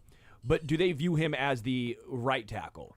Like, is he the right tackle of the future, and we're just saying he's a starting left tackle without putting any consideration to, okay, that's fine and all, but he's actually going to be the right tackle. When Jawan Taylor's off that contract, that's Wanya's job. Is Kingsley the left tackle, and they bring in Donovan Smith, those two are the left tackles, while Wanya will swing over to the right side. I don't know your thoughts there, but that's kind of where the other hypothetical here. Yeah, I mean, when they brought in Jawan Taylor, I mean, the thought at one point was that he was going to play left tackle. And then they, drafted Wanya Morris and then signed Donovan Smith. So they went into the draft with Jawan Taylor as their left tackle. So at one point, they thought he could play left tackle. And if they still have that idea that he could play left tackle and Wanya Morris can play right tackle, like, you've got some different options that are there. I think when you sign Donovan Smith, and this is where it's a matter of right now versus the future, at some point you do need to figure out who your left tackle is going to be. And so is this the year where you just simply say, we'll find out between Wanya Morris and Kingsley Suamataia what we have, while you have a Pro Bowl, all-pro guard that can help that player out, as opposed to Joe Thuney's off the team next year and you're trying to integrate a newer, younger tackle. So now you've got two new pieces on the left side, and who knows what happens with Creed or Trey Smith. So for the time being, when you've got 4 of your 5 guys that played in the Super Bowl that are on this team that'll be starting in those spots, now may be the time to integrate somebody to see what you really have with Wanya Morris or Kingsley at that left tackle spot when you've got 4 of the 5 guys that are returning. And if you have to supplement and make up for and coach around that, it's one guy you're coaching around. Whereas next year, at least you've got an idea. We know we have this guy. We don't have this guy. Kingsley is a second rounder, but he's going to be a really good swing tackle. Wanya Morris is just a right tackle. And we need to find a starting left tackle, and it's not going to be Donovan Smith. We now have to spend that capital to move up in the first round and get a left tackle. At least you have that idea. It's not an evaluation season like the Royals, because it's never going to be that when you have Patrick Mahomes. But there are positions where you need to evaluate throughout the year because you need to know what you're going to do in the future. And I think left tackle is that part of it. But if they sign Donovan Smith, then I think they should be signing Donovan Smith in a position of break glass in case of emergency. But if you are seeing what you want out of Wanya and Kingsley, then you move on from Donovan Smith. He may not sign that contract. Okay, that's his right. That's his prerogative. Another team may guarantee him the left tackle starting spot. We'll find out. He's out there right now. If another team was going to guarantee him that left tackle starting spot, well, we'll see if they addressed it in the draft or not, because he signed after the draft last year. Let's hear from Kingsley Suamataia before we take a break. So he was asked about talking with Andy Reid. This is clip number 15, and the whole BYU connection and what that was like and having the conversation with Andy Reid throughout the draft process. True, Coach Andy Reid, he loves his BYU guys. Just being able to talk, with Coach Reid, it just felt like home already. It felt like sitting at home and just chilling with one of my uncles. So it was so chill, it was so fun. But he said, we got a lot of ties, BYU, and I'm trying to get you here. So from there, I already felt it around the whole facility, meeting all the coaches. Just felt like home. So a lot of prayer and thought, but I knew deep down. That's why my grandma made all the leis. It's all red and gold, so we was ready to go. So, did she have an idea it was coming then? The red and gold leis? It was kind of up in the air, honestly, because then after that, after the first round went over, I was like, okay, it's the second round. So I was waiting, and then the Chiefs was coming up. I was like, oh yeah, it's just like I just had that good feeling. Just like I feel like I could start breathing again. So it was crazy. I told my mom, I was like, I think I'm about to get a call. And then 2 seconds later, I get a call. I was like, it was very emotional, but so super stoked to be. Like, it's not a surprise that teams would want to play for the Chiefs and maybe that relationship that's there, right, with the BYU thing. But him talking about his grandma making the leis that were red and gold, for the party, that would have been awkward if he went to the Raiders or something, or the Broncos or the 49ers. You can kind of play off. Right, you're like, oh yeah, the Jets. It's like red and gold. Well, it's just family colors. That's all it is. But you're sort of manifesting it. So the Chiefs' first 2 picks kind of manifested in their mind that they were going to be with the Chiefs. Like Xavier Worthy talking about for the last year, he's told people he's going to be playing on the Chiefs. He DM'd the Chiefs on Instagram as well. 2 days. Yeah, that's right. He slid into their DMs. He did all of those things. But he manifested for a year and told all of his friends throughout the year, last year at Texas, that he's going to be playing with the Chiefs next year. And Patrick Mahomes is going to be throwing him the football, and he's going to be with the Chiefs. And it's like, all right, dude. And then he said after he got drafted, he kept calling up the people like, told you. Sort of, you manifest that, and it's easy to be like, hey, I'm going to play. Love to play for the Chiefs and play with Patrick Mahomes in that offense. Kingsley Suamataia was asked, what does he know about this Chiefs team right now? The way they run the ball, the way that blocking for Patty Mahomes himself. Oh my, it's mind blowing. But I'm had to come in there and let him trust me. Like, I got you. Nobody gonna touch you. Even if we're in practice, nobody touching you. So, but the ability that Patty Mahomes and just the weapons that we have on offense with Pacheco, with Travis, like that's the dynamic trio. No duo, dynamic trio. Like that's everything you could ever ask for blocking for a running back, blocking for tight end at receiving yards, and just blocking for Patty Mahomes himself. So it's definitely a dream come true, but just willing to work. And I feel like I'm best fit in this offense with the Y zone and the Chiefs. Kansas, they good. No, they good about they barbecue food. They don't mess around down there. They don't mess around when I was down there. They don't mess around. So, yeah, little something, but also excited. It just felt like home when I landed there. So just so grateful. Yeah, I'm looking forward to Kingsley talking more in different press conferences. They don't mess around with the barbecue, all right? They don't mess around with that. He had mentioned different conversations he had, and just in passing, he had mentioned talking with Chris Jones. So the follow-up was then, okay, well, what was that conversation like in talking with Chris Jones? Yeah, so when I seen Chris, he asked the lady that was taking me around, he said, hey, who that? Like, who we cutting today? Like, he thought I was already on the team. He's like, who we cutting now? And then she was like, oh, no, this is he's on a 30 visit. And she's like, he's from BYU. And he's like, gosh, damn, you're big. He was like, how old you is? He was like, you like 26, 27? I was like, nah, I just turned 21. He was like, oh, my gosh. so just hearing that from Chris Jones himself, like, this is Chris Jones, like the bear himself, that walking around, man, kills O-lineman for a living. So just being able to shake his hand and talk to him, chop it up for a little bit was pretty dope. So yeah, it was super dope. It's a great story about talking with Chris Jones and Chris Jones about how big he is and how young he is and all of that stuff. But also kind of savage by Chris Jones of asking the lady that's taking him around on his visit of, who are we cutting now? Who's this guy that's losing his job? Not even by the way, Chris Jones, not even like, oh, you're on the team? I don't even recognize you. Like, you're on the team, you're getting cut. Were you a practice squad guy? I'm not sure. You're a pretty big dude, but who we cutting now? Like, unless he knew, like, or is he just playing around like he knew it was a top 30 visit and was like, oh, who we cutting now? You know, you're getting cut. Oh, hey, you're a top 30 visit. But, man, kind of savage by Chris Jones. And then how impressed he was. It's like, that's the Bear. The Bear himself. This guy kills offensive linemen for a living, and I just get to chop it up with him for a while. I want to hear him talk all the time. Yeah, I need more press conferences with Kingsley Suamataia. You know, that was fun, and hearing him talk about the Chiefs and Patty Mahomes. A lot of Patty. Sounds like he's already boys with everyone. He's like, yeah, right? Me and Patty Mahomes getting barbecue. Patty Mahomes, yeah.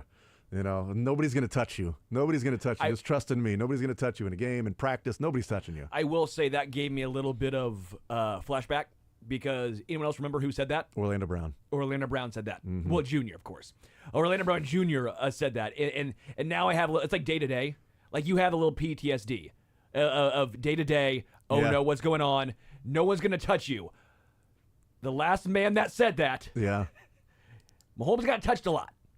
The difference, though, is that guy said, no one's going to touch you, while at the same time saying, I'm playing left tackle. No, there's not right tackle. I'm a left tackle. I'm a left tackle. I'm a left tackle. Yeah. No, I'm a left tackle. I'm a left tackle.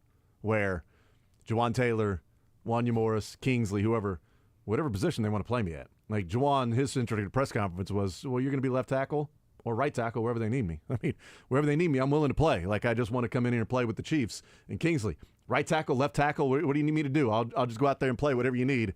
Orlando Brown was right tackle, get the hell out of here. I'm not a right tackle, I'm a left tackle. I'm not moving around for this team. Hell no, they signed me to be a left tackle. That's where I'm going to play. What if they need you to play right tackle? Go find somebody else. I'm a left tackle. It's a little bit of a different mentality and an idea coming into the Chiefs of, I'm willing to do whatever it takes to win as long as I'm at left tackle. I will play any position that is named left and tackle. And other than that, go pound sand. Go play in traffic, Andy. We'll take a timeout, come back, more Zone next.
29 games in. First month of the season, 5 games over 500. It's a hell of a start, and it doesn't look like it's a fluke where we've seen that in the past. We'll talk with Josh Kaiser a little more about that next.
to GuaranteedFoods.com.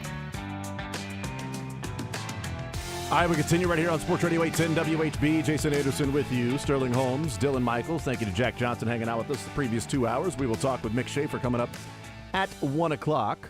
913-912-4810. We talked a lot of NFL draft, a lot of Chiefs in the first couple of hours, as expected, with the draft wrapping up on Saturday. Hearing from Xavier Worthy and Kingsley Suamataia and Mike Borgonzi. We'll hear from Clark Hunt as well. We'll get into a couple of other things with the NFL draft. But right now, let's talk some Royals baseball. Josh Kaiser, One Royal Way podcast, joins us here in the zone. And Josh, while the draft was going on, the Royals went ahead and played some baseball games too. How about that, huh? They decided to continue their season. Yeah, sure did. It was pretty brave of them to step into the limelight like that. It's fun to see that they're not scared of challenges. That's right. Let's take on the NFL draft and let's play some games. Unfortunately, they did play those games over the weekend. Would have liked them to not play the games on Saturday and Sunday, but let's just start with this because, look, there's some things we can talk about from Saturday's game, certainly, from yesterday's game as well, but this is a team 1 month in. I'd mentioned it as we went to break. They're 17-12 right now, 29 games in. There's 11 more games before you get to the 40-game mark. There's 10 more games we've talked about this stretch of baseball where they play some really good teams. Your assessment of this team from what you thought it was going to be, and now a month in April, the pitching, the lineup, the defense, etc. Where's it at, and what is sustainable, do you think, moving forward, and what is more maybe playing above their head or below their head? I think personally that the pitching is pretty sustainable as far as the starting rotation goes. I think they've proven that a corner has been turned, that it's a unit that can be depended on to keep them in games, which is huge. I've always said coming on the show that the rotation is always going to be ultimately where the floor is with this team. That is what was missing the last few years, is a consistent rotation that can stop the bleeding, that can keep you in ball games and won't allow pressure or added pressure to go towards the bullpen and the lineup. The 2 or 3 arms there in the bullpen that are pretty reliable, quote unquote, relatively reliable. I think James MacArthur is an absolute monster. He's doing really, really well and doing everything that he promised he would do last season. But other than, bullpens are volatile as they go. So if right now John Schreiber's throwing well, James MacArthur's throwing well, Chris Stratton was doing okay until Saturday, and then the wheels kind of fell off there. Mm-hmm. But I don't know how much I'm relying on the bullpen sustaining what they've done in the last few weeks. But you never know. Hopefully that's not the case. But the lineup is ultimately where the inconsistency is showing, and that is what's really going to keep this team from really getting to where they need to be. So what part of it do you think can improve, and what part of it is just, and I'm talking about the lineup now because that's where I do want to make the transition, talk about that, because there are some struggles going on. MJ Melendez started the season shot out of a cannon, and now he's like 1 for his last 25. And Hunter Renfroe has sort of just been this guy throughout the year. He's ran into a couple of home runs, but he's like 1 for his last 25. Nelson Velasquez is like 1 for his last 20. So you've got some guys that are going through slumps together, and you've got the top 4. Now that Michael Garcia has broken out of his slump and is back to playing baseball and swinging the bat the way that we all figured he would be swinging the bat. So you've got Garcia, and you've got Bobby Witt, you've got Vinny, who's now fallen into a little bit of a slump over his last 20, 25 at-bats or so, and you've got Salvi, those 4 guys. And outside of that, we're seeing so much inconsistency, and I think the number is the last 29 runs batted in have been, 26 of those have been from the top 4 guys in the lineup. And then if you look at the 3 that were not driven in by those top 4 guys, 2 of them were hit by pitches. So you've got 1 RBI in your last essentially 30 that was actually driven in or ball put in play by somebody not in the top 4 of the lineup. And yet they found ways to win, and I think that's a credit to what you're talking about, the pitching staff, which will allow them to sort of get through some of these slumps. But I do wonder, is this a slump, or is this just simply how the Royals will win games moving forward, that they'll find a way to win 4 in a row, 1-run games, and then they'll have an inning or 2 where they run into a team that puts up a crooked number, and the offense isn't necessarily good enough to get back over that hump. Yeah, 100%. That's my biggest worry about, the ceiling of where they can get to this year. the thing about the RBIs is that those RBIs are probably coming a lot from the bottom of the order guys getting on, which is a rarity. So the fact that they are getting them in is very surprising. But like you said, Michael Garcia is just now kind of starting to step up, and then now you might have 4 guys that pitchers might be scared to throw to. Then you have 5 holes between the 5 spot and the 9 spot that at any given moment are 1 for 22 or 0 for 19 or whatever it is. Yeah, that's going to limit every offense of all time. You can't really do that, and a lot of that's coming from the guys that you paid to come in and do that. The Hunter Renfroe, the Adam Frazier, the Garrett Hampson. All 3 of those guys are absolutely suboptimal in the lineup whenever they get some run.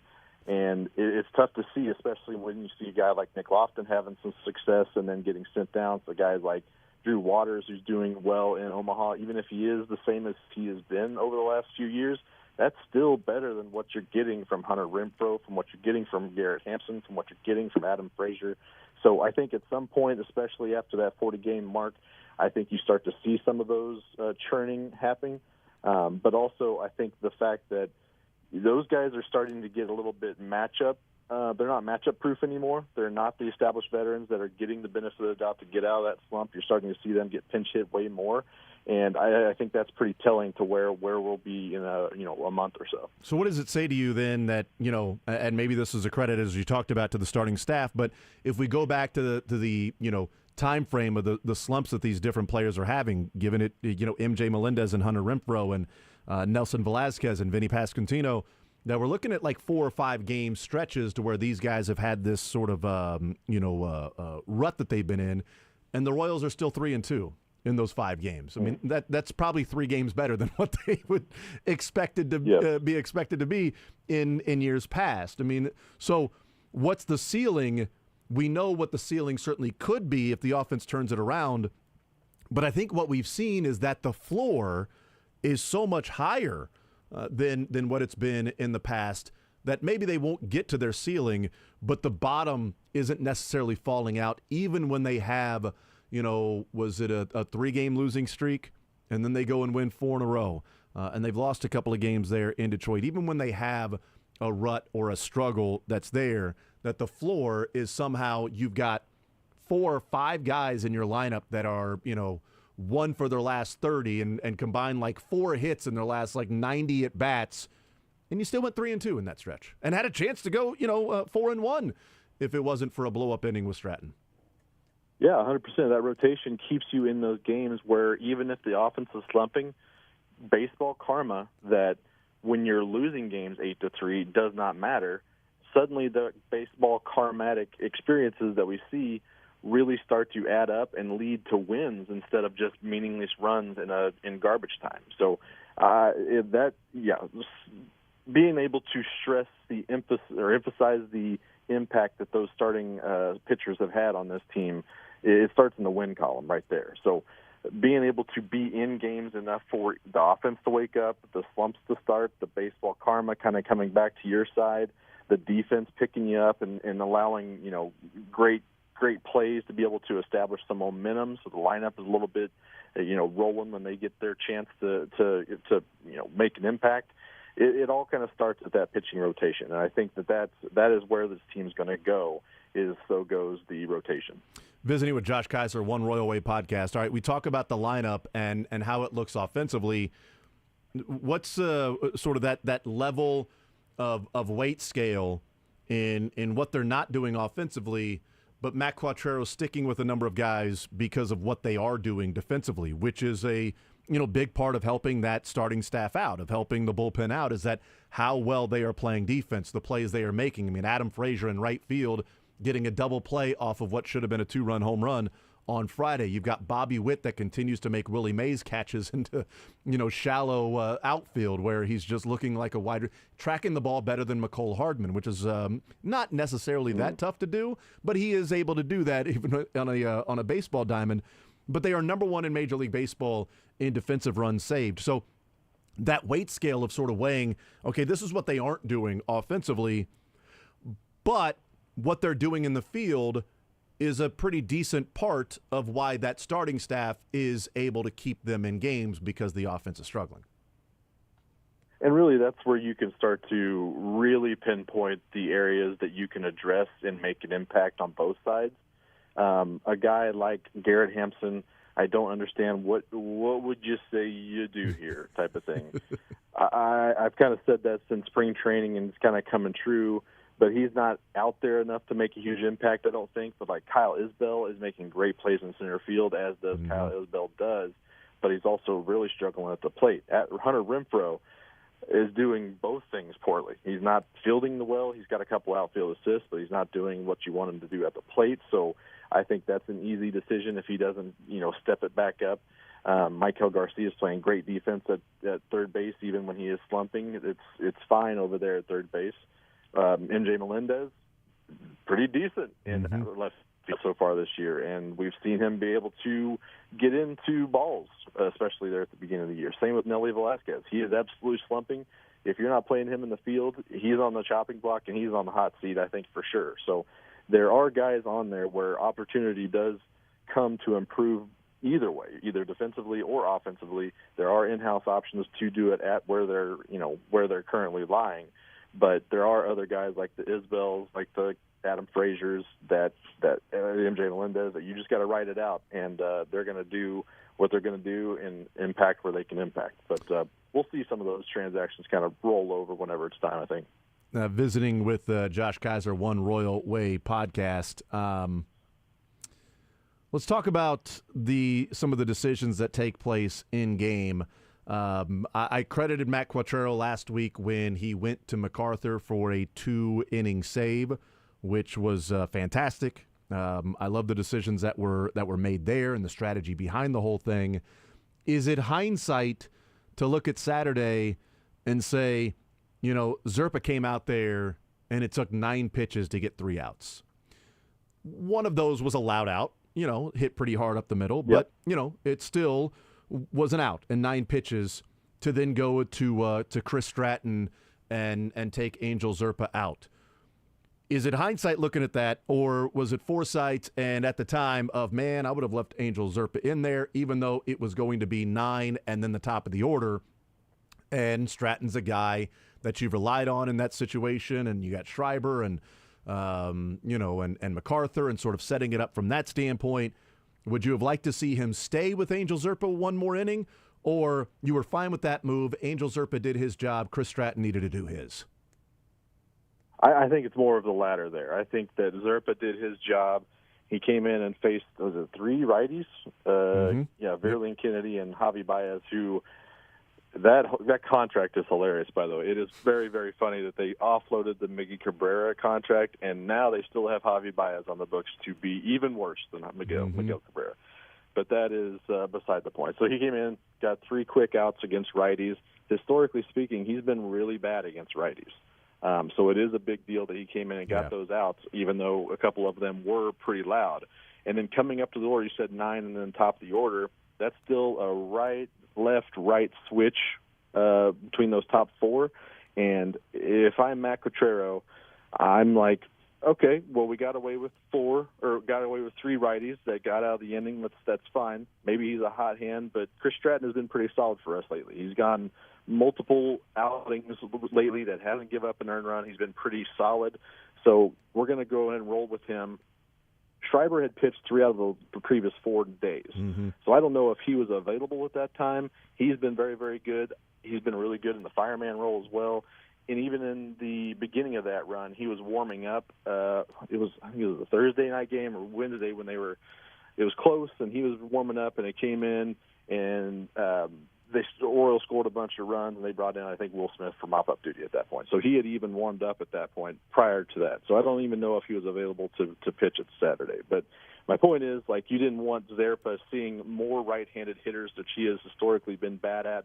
Chris Stratton has been good in the recent history, and you should be able to feel comfortable with him doing his job at that point. It just didn't happen. Yeah, and it's unfortunate. And then the offense, of course, makes a comeback and has somebody there on the base pads, and you got Vinny up there. You're down 6-5. You were down 6-3, and you make this rally there in the ninth inning, but it's just not enough.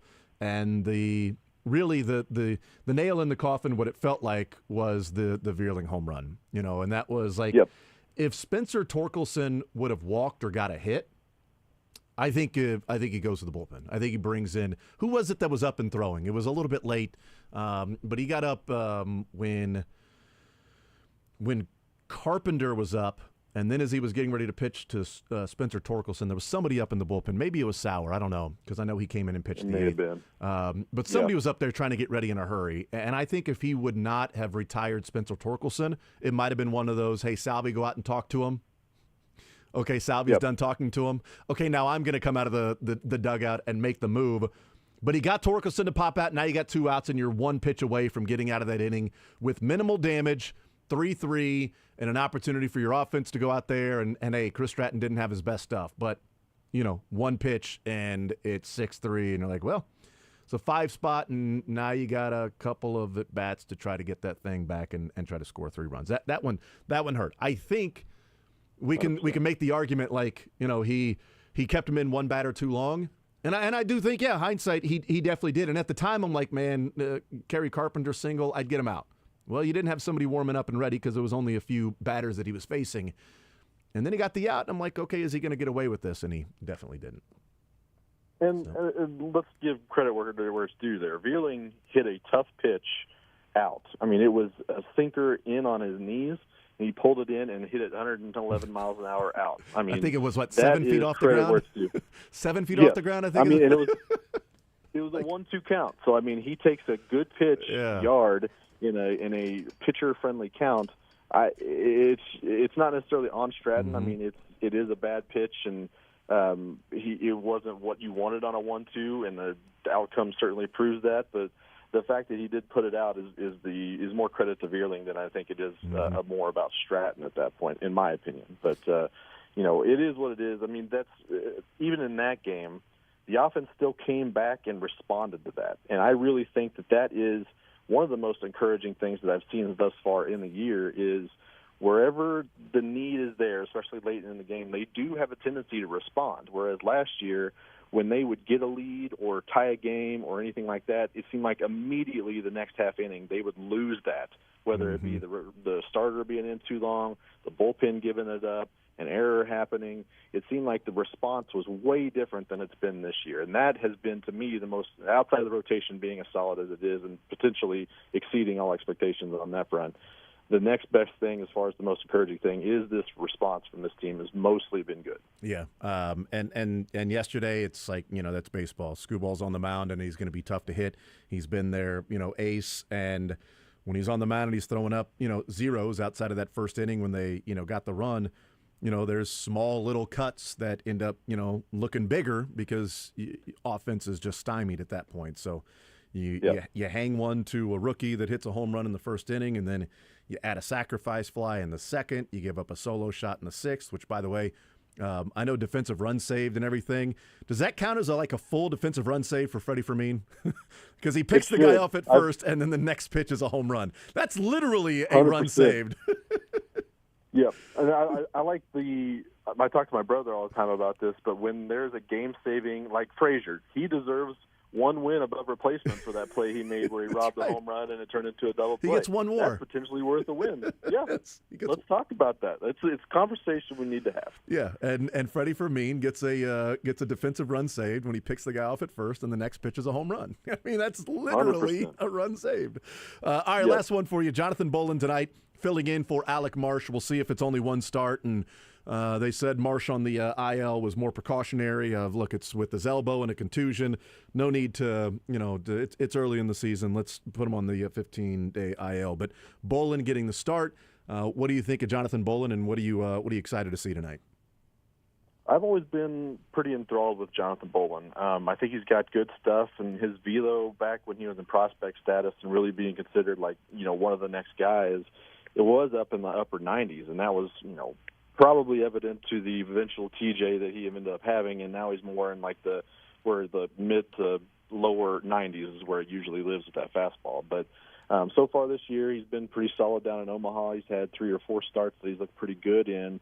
probably the most encouraging thing is that he is living in the zone, throwing the ball and getting beat up too much for it. So I'm pretty excited about that. There are some weird things going on with his slider. I don't quite know. That's what I'm most excited to see with his start tonight, is seeing what's going on with that slider, because he is throwing it way more, and it is, doing pretty well. So with his four seam and the slider kind of being the primary pitches that he's going to run with, and keeping them both in the zone, and keeping, when he does go out, people are chasing it down in Omaha. So not a lot of whiffs in general, but he is using what he has pretty well. So I'm excited to see what he's able to do against the Toronto lineup that's probably never even seen him. So I'm excited to see what he's got there and how they utilize it. But usually a five pitch mix that he likes to throw in there and keep hitters honest. So big fan of John Bolin, and hopefully he keeps this momentum for the starting rotation going.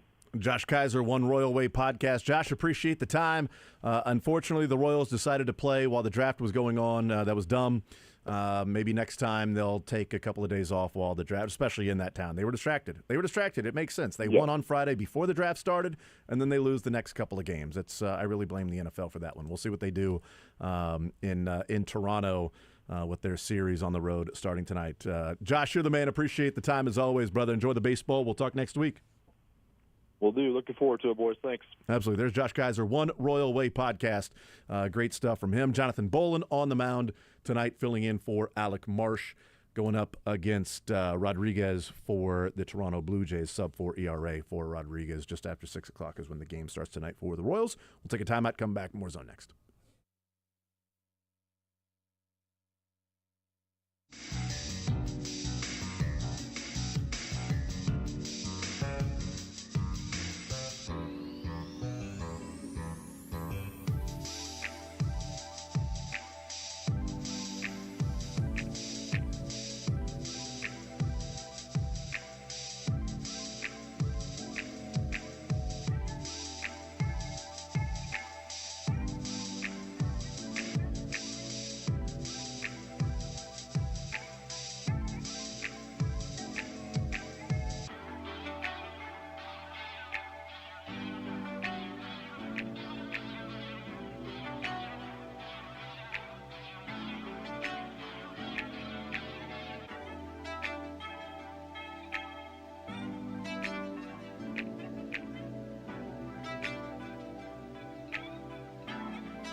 All right, we continue right here on Sports Radio 810 WHB.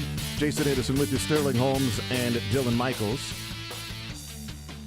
Heading up till 2 o'clock. We'll talk with Mick Schaefer coming up at 1 o'clock. KSHB 41 Sports Director. Thank you to Josh Kaiser. Royals in action tonight. Game 1 of the set against the Toronto Blue Jays. 0-4 on the season in rubber matches. That might just be a baseball thing early on. Or this team lacks a killer instinct. This team clearly cannot go and win a series. Good luck in the playoffs. I hope you sweep them. Yeah, just sweep them. That's right. It's like UConn. Good luck in close games. We won't play one. Okay, well, that's one strategy, I guess. Touche. Okay, sure. We're not going to play any close games. Yeah, see how that works out. I doubt that's going to be the case there, buddy. Oh, you did not play close games. Oh, whatever. 913-912-4810. Okay, so one of the things we wanted to do is looking at the Chiefs draft class, and there's always players that maybe we have a crush on, or maybe we want to see the Chiefs select, or we think there's better value elsewhere. Everybody's got their own opinion. And so we've done this in the past where you can look back and go, man, how did the Chiefs pass on Fred Warner and take Breeland Speaks? But really at that point, it's like, how did the Chiefs pass on anybody else in the draft that was available and take Breeland Speaks? How did the Chiefs draft on anybody in America that had not played in the NFL yet? How did they pass on Sterling Holmes and take Breeland Speaks? So we can look back and say that. At the time, it's like, you know what? This guy is never on the ground. We've heard them talk about it. He's never on the ground. That's the one good thing about Breeland Speaks is that this guy's got cat-like balance.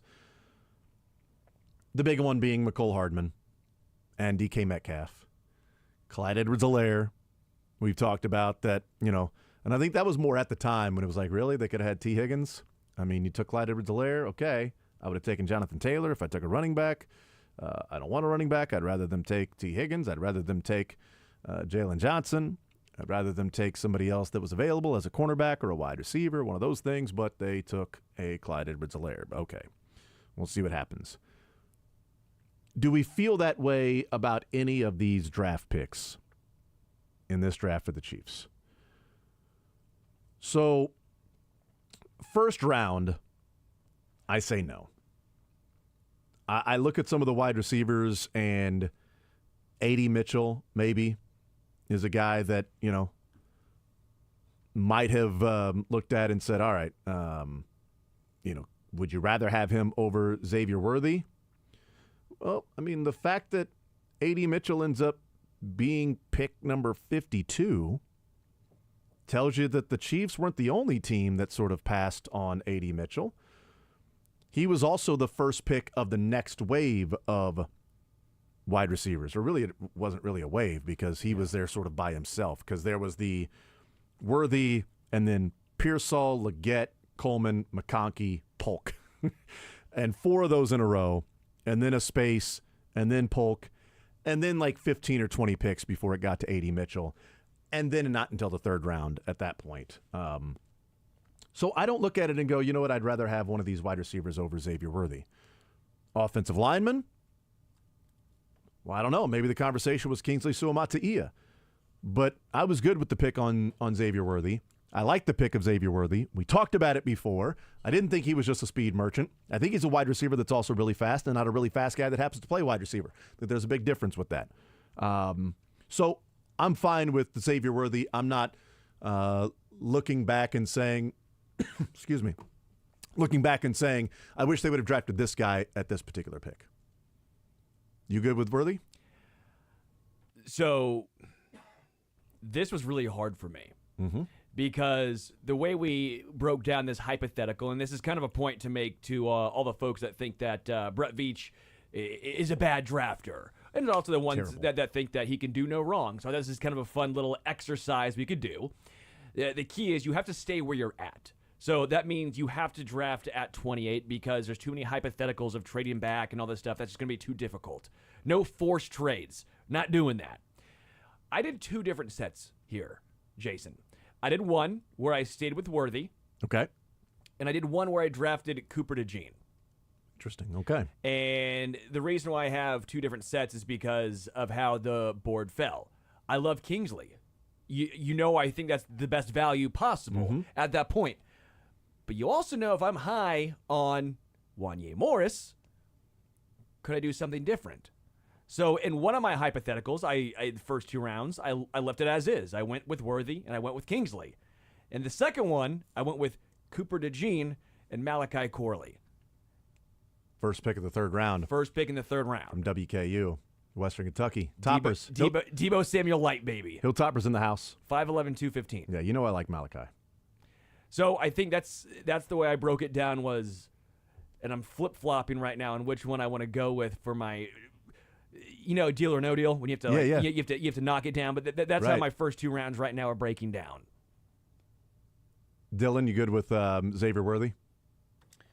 Yeah, the only thing I did want to point out is that the Ricky Pearsall and Xavier Leggett picks after that will now kind of provide potential DK Metcalfs and those likes, but I do like it. There was 4 in a row. Right. Because it was Pearsall, Leggett, and then the first 2 picks of the 2nd round. I'm talking about like a 5th-year option. I see if what you're saying. looking for that. Yeah, I see you're what you're right. saying. Yeah, but if you want the 5 years of a wide receiver, it's going to be interesting to see what a guy in San Francisco does, that they just seem to have people open on every play. And then, Bryce Young, obviously a little different, but the Panthers seem to value Leggett enough to go up, get a 5th-year option on a receiver that's a big weapon for your rookie that had a pretty bad first year. Yeah, moving up 1 spot to go and get him and not waiting until Friday night. We probably would have had to trade with Ravens if we wanted Pearsall. I don't think the Niners were going to flip picks with us, especially after the Super Bowl. Maybe they would. But they did in the 2nd round, but maybe not in the first round if they loved Pearsall. But see, I would look at all 4 of those and even throw in Jalen Polk of those 5 because 31, 32, 33, 34,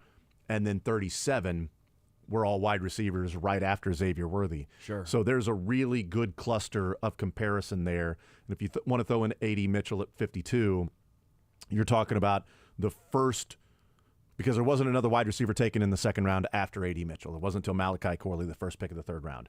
So that group of receiver number 5, 6, 7, 8, 9, and 10, all sort of together, jumbled together, is Xavier Worthy the best of the bunch? Is he a good player? Does Keon Coleman turn out to be amazing? Ladd McConkey with the Chargers, and I'm a little annoyed as to what the Chargers did for Justin Herbert and getting Brendan Rice later in the draft, which we may talk about here in a little bit. And A.D. Mitchell is now added to a Colts team that if Anthony Richardson is healthy, I mean, they've got some playmakers. They've got some weapons there in Indianapolis, and they also got, one of the best defensive players in the entire draft at pick number 15, where Chris Ballard, they had the video there in the draft room of him with his sort of evil laugh of, they let us get the best bleeping pass rusher in the draft. They let us get the best bleeping pass rusher in the draft. and they come back and then they get A.D. Mitchell. It's like, wow, that's pretty good. Chris Ballard, nice job. He didn't have to move up to, unless they did trade up and get A.D. Mitchell. Did they trade back? That was a traded pick. I just can't remember if they traded up or whatever. So it says here it went from Rams to Panthers to Colts. That A.D. Mitchell pick. Yeah, so maybe they did end up trading up for that. Regardless, they still got that pick as well. I'm good with Xavier Worthy. I'm going to stay with that pick. Kingsley Suamataia, I'm staying with that pick as well. Okay. Like my first two, I'm totally good with both of those. Now you've got a scenario where you went defensive back. Yes, with which Cooper changes the DeJean. entire draft complex. Yeah, I was going to say, so the entire draft gets changed in that scenario. I didn't come up with 15 different hypotheticals. I have two, Jason. I don't know. I have two hypotheticals. Well, you kind of have more because then with Cooper DeJean in the first round, now you get a different second, a different third, a different fourth. No, because 4 through 7 is going to be the same no matter what. Oh, okay. Interesting. All right. Second, 4 through 7. See, that's where mine starts to change. Okay. So my if I go with Worthy and Kingsley, then my first fourth rounder is Chris Abrams-Drain, cornerback from Mizzou.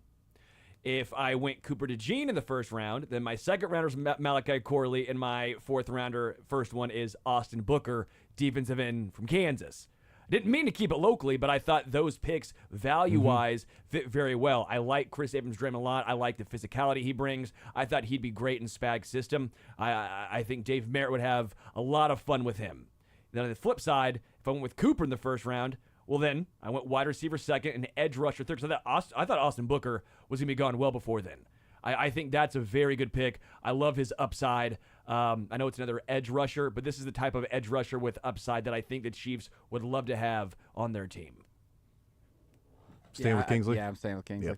Yep. Third round, I'm staying with the person that they picked, which is nobody. In the fourth round for the, because we're not doing the trade scenario. I'm trading back up to get this guy. No, we're not. We can't do it because again, it's forced trades. You can't do forced trades. Not doing it. So we move on to then the fourth round where the Chiefs get 2 picks in Jared Wiley and they get Jaden Hicks.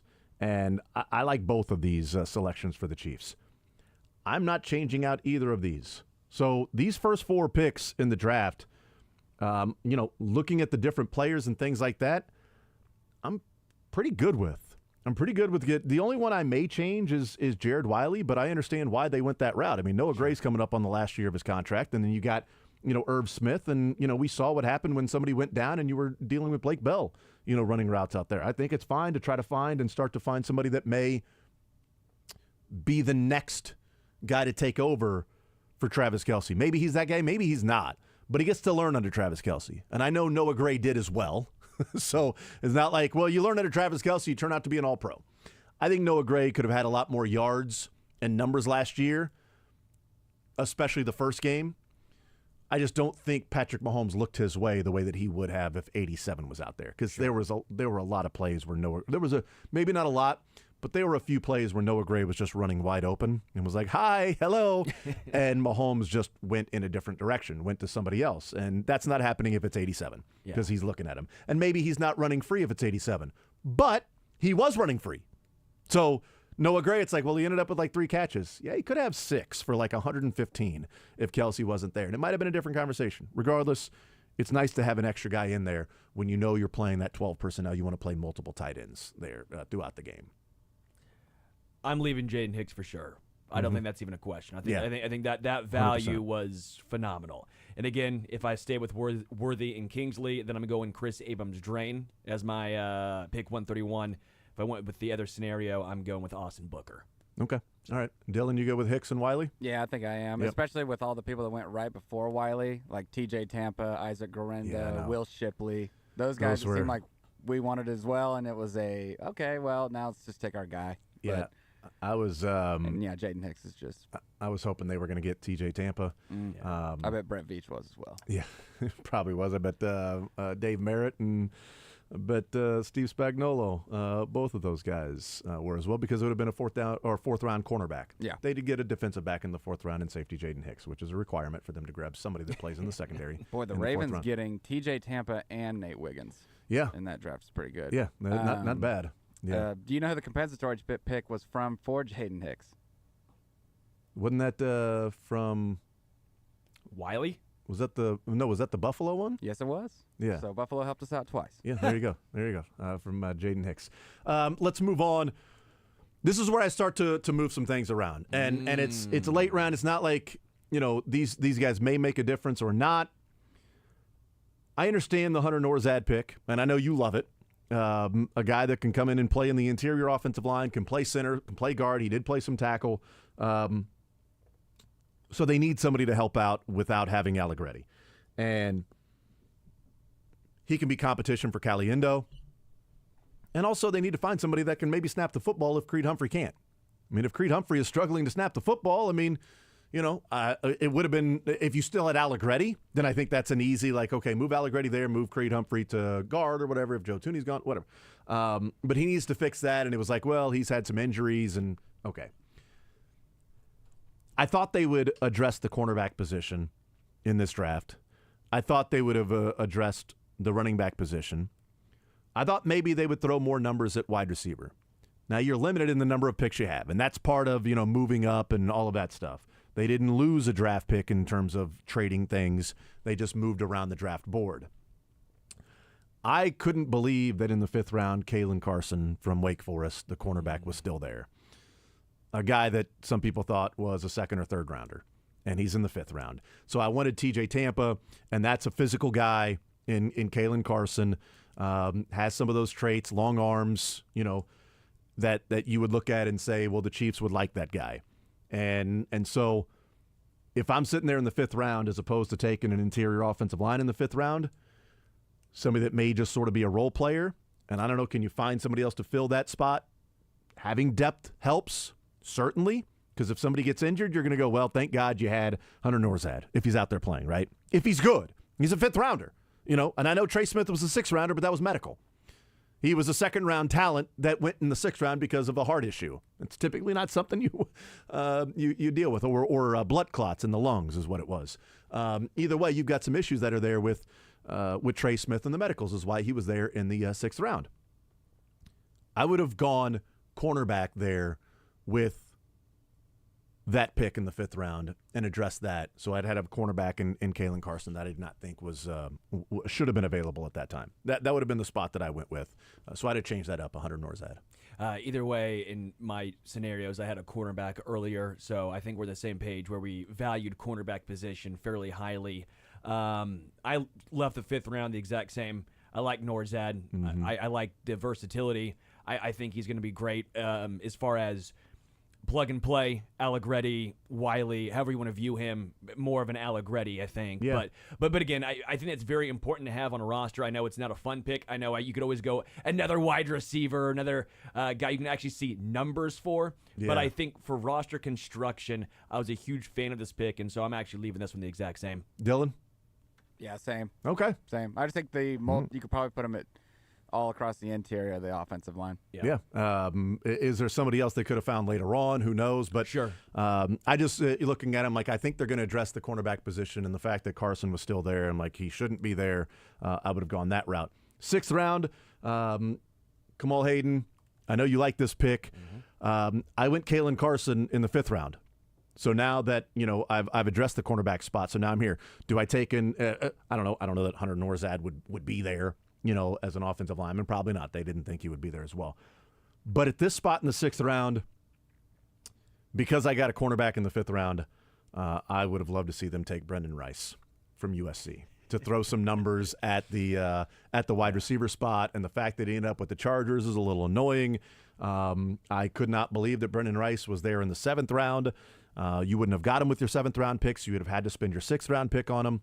So I changed the interior offensive line and cornerback position to cornerback and wide receiver, and I would have liked to see them go and get Brendan Rice from USC. I was the same. I said Brendan Rice. I had a chance to actually interview him. Oh, that's why, name dropper. Well, no, but I'm saying when I left that, I was left with a really good understanding, because you never know how sons of former great athletes, mm-hmm. how they are. Yeah. And it was clear he was trying to not separate himself, but understand that he's his own man. He's not going to rest on his dad's laurels and be like, oh, I'm Jerry's son. Yeah. That's not what he was about at all. I will say the one concerning thing, and Dylan was there. He gave me a good question to ask. He never ran the hill. I asked, I go, hey, did you ever run the hill? He goes, no, I never ran the hill.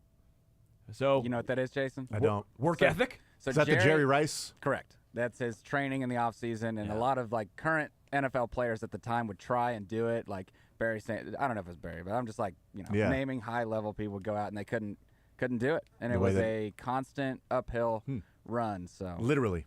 yeah, for real. Literally constantly working uphill to get there. I think now that you mentioned like Jerry Rice and literally running the hill, I think I remember hearing that and seeing some stories on that. But if his son didn't do it, then now I question his work ethic. I now change everything about my draft. I just thought he was very professional, too. Just everything about him. It gave off that aura of this is a guy who's going to come in and he's going to work and find a way to get it done. And I think he has the skills as well. So I like Brandon Rice as well in the 6th. Dylan, you go with I agree. Yeah. And then last one in the 7th round, they took C.J. Hansen, and I get it. Again, they're throwing numbers at the interior offensive line. And I just want to restate, I'm totally fine with this draft. I like the players that they came away with. What we're doing is an exercise to where, the summer when it was heading into training camp in 2019, how many people were saying the Chiefs made a huge mistake by not drafting DK Metcalf, by drafting McCole Hardman? They should have taken DK Metcalf. And there are probably some people that were like, because I remember at the time, it's like, dude, DK Metcalf was there, and that guy is an athletic freak. And there were plenty of people that thought, this guy's going to be really good. So some went on record with it. Some of it's hindsight being 2020. So we're just simply doing this exercise if there were players out there you would have liked to see. And in the 7th round, C.J. Hansen, I know with this draft, I don't end up with any interior offensive lineman help. I draft Kingsley Suamataia, and I don't end up with another one. But I would have loved to see Blake Watson for the Chiefs, Memphis running back. He ends up signing with Denver, the Broncos, which sucks. Yeah. But Blake Watson, to me, was that spark plug, that change of pace, the quick through the hole, quick burst, lightning fast, can get on the outside in an outside zone and turn it up and be gone. I just think that is missing from this running back room. And again, maybe Imani Bailey, whose athletic testing was terrible, doesn't necessarily match the film. So I'm cautiously optimistic that he could be that guy. But they need somebody in this running back room that has some juice to his legs, that has some quickness, some burst, some sudden burst. Not that they're running too fast and running into the back of an offensive lineman. You need to have some patience there. But when the hole opens up, he gets there in time before it closes. I would have liked to see Blake Watson to add that speed to the running back room. But again, if you don't have the offensive line depth, then that speed in the running back room may not help if you're, not blocking very well. Yeah, I actually love Blake Watson. That was really hard. He was in my final 3 of guys to put. And again, we're talking about 7th round this year at this point. But yeah, Blake Watson was a guy that was very intriguing. A younger, almost Jerick McKinnon. Yeah. That 3rd down back. And the one where I left Worthy and Kingsley, I went with Cody Schrader. The production means so much. And he fits what the Chiefs do. They don't draft these speedster running backs. They just don't. And he's a phenomenal pass blocker. Pass blocker. I love Cody Schrader sticking in to try and protect Mahomes. I love that about him. And then another one where I went with Cooper DeJean and Malachi Corley without a tackle. I went with Frank Crum, developmental tackle, who's 6'8". He was the 3rd most athletic tackle in a lot of the grading metrics. Mm-hmm. I think if you're going developmental tackle, if I love Wanye, if you want to have a little fun behind him, Frank Crum would be the guy I'd go with. Yeah. Dylan, anybody there in the 7th round, or you're just throwing darts? Yeah, I honestly think they believe that they may not have 2 of the 3 current interior offensive linemen after 2 years from now. Yeah, for sure. That might be why they went double up on these interior guys. So I'll just stick with it. Yeah, no, I understand the thought process, and I think you're coming into the last year of Creed Humphrey and Trey Smith. Like, you've got to make some decisions, and you can't just simply say, Tooney's getting up there. For sure. That, hey, you got Caliendo, and then what? Well, we'll find some guys, and you don't want to go into next year saying we're in a position of need where we got to take some interior offensive linemen or something, and maybe have to take a tackle as well. Like, who knows what this team looks like next year? So I totally understand the thought process there. I would have been really happy if Blake Watson had signed as a priority free agent, since he was not drafted, and therefore you could have ended up with C.J. Hansen and also then Blake Watson. But hopefully, again, Imani Bailey is a guy that can fill that role if he makes the squad. He's an undrafted free agent, but he got a decent little bit of coin to sign with the Chiefs.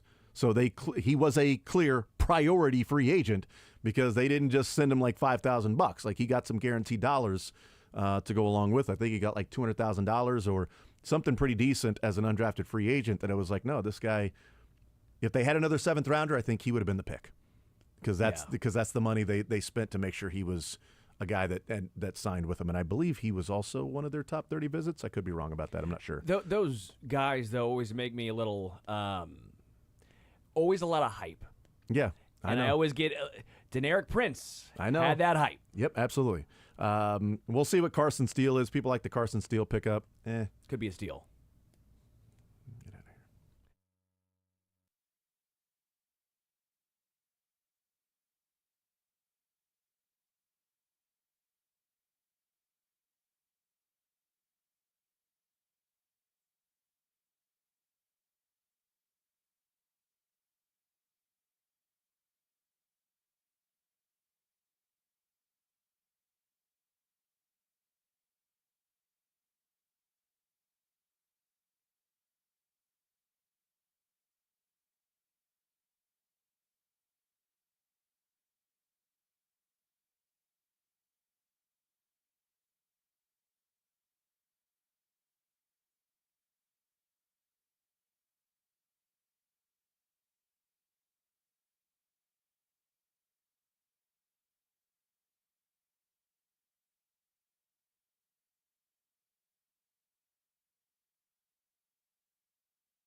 All right, wrapping up this hour, we'll talk with Mick Schaefer coming up in the 1 o'clock hour. Learn funniest best. We got that coming your way. Get Mick's thoughts on the NFL draft with the Kansas City Chiefs, what they ended up doing, their 7 picks. I love the draft. I love the picks. We're talking about sort of splitting hairs and just going through if there was somebody that they drafted that you would have liked to see them draft, or somebody other than who they drafted. And we're sort of going back to that McCole Hardman, DK Metcalf thing. And there are a couple of there, but if you know what, if Kalen Carson and Kamal Hayden end up being sort of the same player, and they got him around later. And if Norzad ends up being a really valuable piece that can come in and fill a void or fill a role, or maybe he plays right guard next year if they let Trey Smith walk, okay, you got some value there. And if they get some speed at the running back position, well, then, you know, they made me happy, which is what Brett Veach should be worried about.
The Zone is presented by Guaranteed Foods, delivering all natural food to Midwestern families since 1958. Enjoy healthier food, more free time, free delivery, and better value. Go to GuaranteedFoods.com. All right, we continue right here on Sports Radio 810 WHB. Jason Anderson with you, Sterling Holmes, Dylan Michaels, hanging out with Mick Schaefer, KSHB 41 Sports Director, with us here on this Monday post-NFL draft. You know, you got the rookies and the rookie minicamp coming up, and the Chiefs going out and making sure they've got somebody to challenge different positions in the draft and also undrafted free agents. One of those positions they are bringing guys in to challenge to see who's going to start this season is quarterback. And Spencer Sanders being brought in by the Chiefs to play quarterback. Mick, Go Pokes. You're pretty familiar with Spencer Sanders' game. How much of a challenge, how much of a worry do you think that this is? He spent 8 years at Oklahoma State, right? For and Mahomes, 3 or 4 at Ole Miss. Does Mahomes keep the job with Spencer Sanders there? Hey, look, Spencer Sanders was Gatorade Player of the Year in Texas, something Patrick Mahomes never was. Wow. I mean, that's really interesting. And Spencer Sanders didn't keep his he kept his attention to football. Like, he wasn't split and worried about, I'm going to play baseball, I'm going to play basketball. Like, he was serious about football, unlike Patrick Mahomes, or Patty Mahomes, as Kingsley called him. A former All Big 12 Offensive Player of the Year. I don't believe Mahomes was ever that either. Yeah, played in a Big 12 championship game, right? Yes, Mahomes did certainly not. never did that. Was this far away from winning that thing? Oh yeah, he was this far. He was. He actually was. Yeah, it was literally. You're right. Missed it by that much. You quite literally missed it by that much. It's like no, that's not just figuratively missed it by that. No, they literally missed it by that much. Or you just put a foot in the ground and headed north and just walked in. Why would you want to do that? When you can race for the pylon? Just race for the pylon against a guy who's much faster than you are. It made it very exciting for me to watch, though. That's true. I had no money on the game, and watching him not make the smart decision. I don't think you had no money on the game. Well, that was before I think you could put money on the games, at least legally. That's right. Yeah. Was that? I thought you were being a smartass where you're like, I had no money on the game at all. You know, that's why I actually didn't. I had no money in the game. I was just vibes. Just vibing it. Yeah. Just vibing it, man.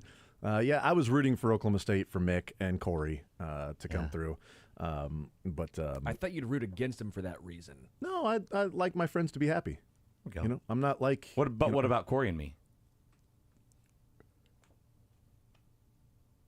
Right? Pop your knuckle. You guys did a little fist pound, and I heard a fist bump. If you heard a pound in the background, it was Nick's knuckle popping when Sterling punched him in the 46-year-old metatarsals. Okay. I left it with here. Phalanges. He went into me. Whoa. No, you sort of punched him. No, my hand was out. Right there. Yeah, I just kind of missed. He punched me and kind of you punched missed. him. Okay. Yeah. I saw it as your hand there, and Sterling punched your, hand that you put out there. So that's fine. What do you think of the Chiefs draft? They have the 7 picks. We've talked a lot about it here in the show, but I want to get your thoughts. Mick Schaefer, KSHB 41 Sports Director. The 7 selections for the Chiefs. What do you think of what they accomplished? Ask me in 2027. I want to talk about 2021's draft right now. Okay? What do you think of the 2021 NFL draft? You liked it? Draft, yeah. You liked it? You liked the 2021 draft? Yeah. Right, that was Bolton. Yep, it Creed? was Orlando Brown in the first round. Sure. And then Creed and Bolton, they got them. Trey Smith in the 6th round. What a draft. Yeah, Noah Gray, we'll see what he can do. Is that the tight end in the future, Noah Gray? We'll find out. We'll have to see when he gets out there and plays. Jared Wiley is the tight end in the future. I mean, we'll find out in 2027, as you said. Is 27, yes. When you go, if you had to think about it right now. Okay, I do. What would you think of this draft if you're going back in time to 2024? Sure. Let's say April 29th, just landing on a random day. Well, it was predictable for the first time ever. I think I've talked multiple times on how we always think they're got to get a wide receiver or offensive tackle, and then they go D-end, right? Edge or something like that. And then they'll go cornerback. And wait, what about what all the fans thought?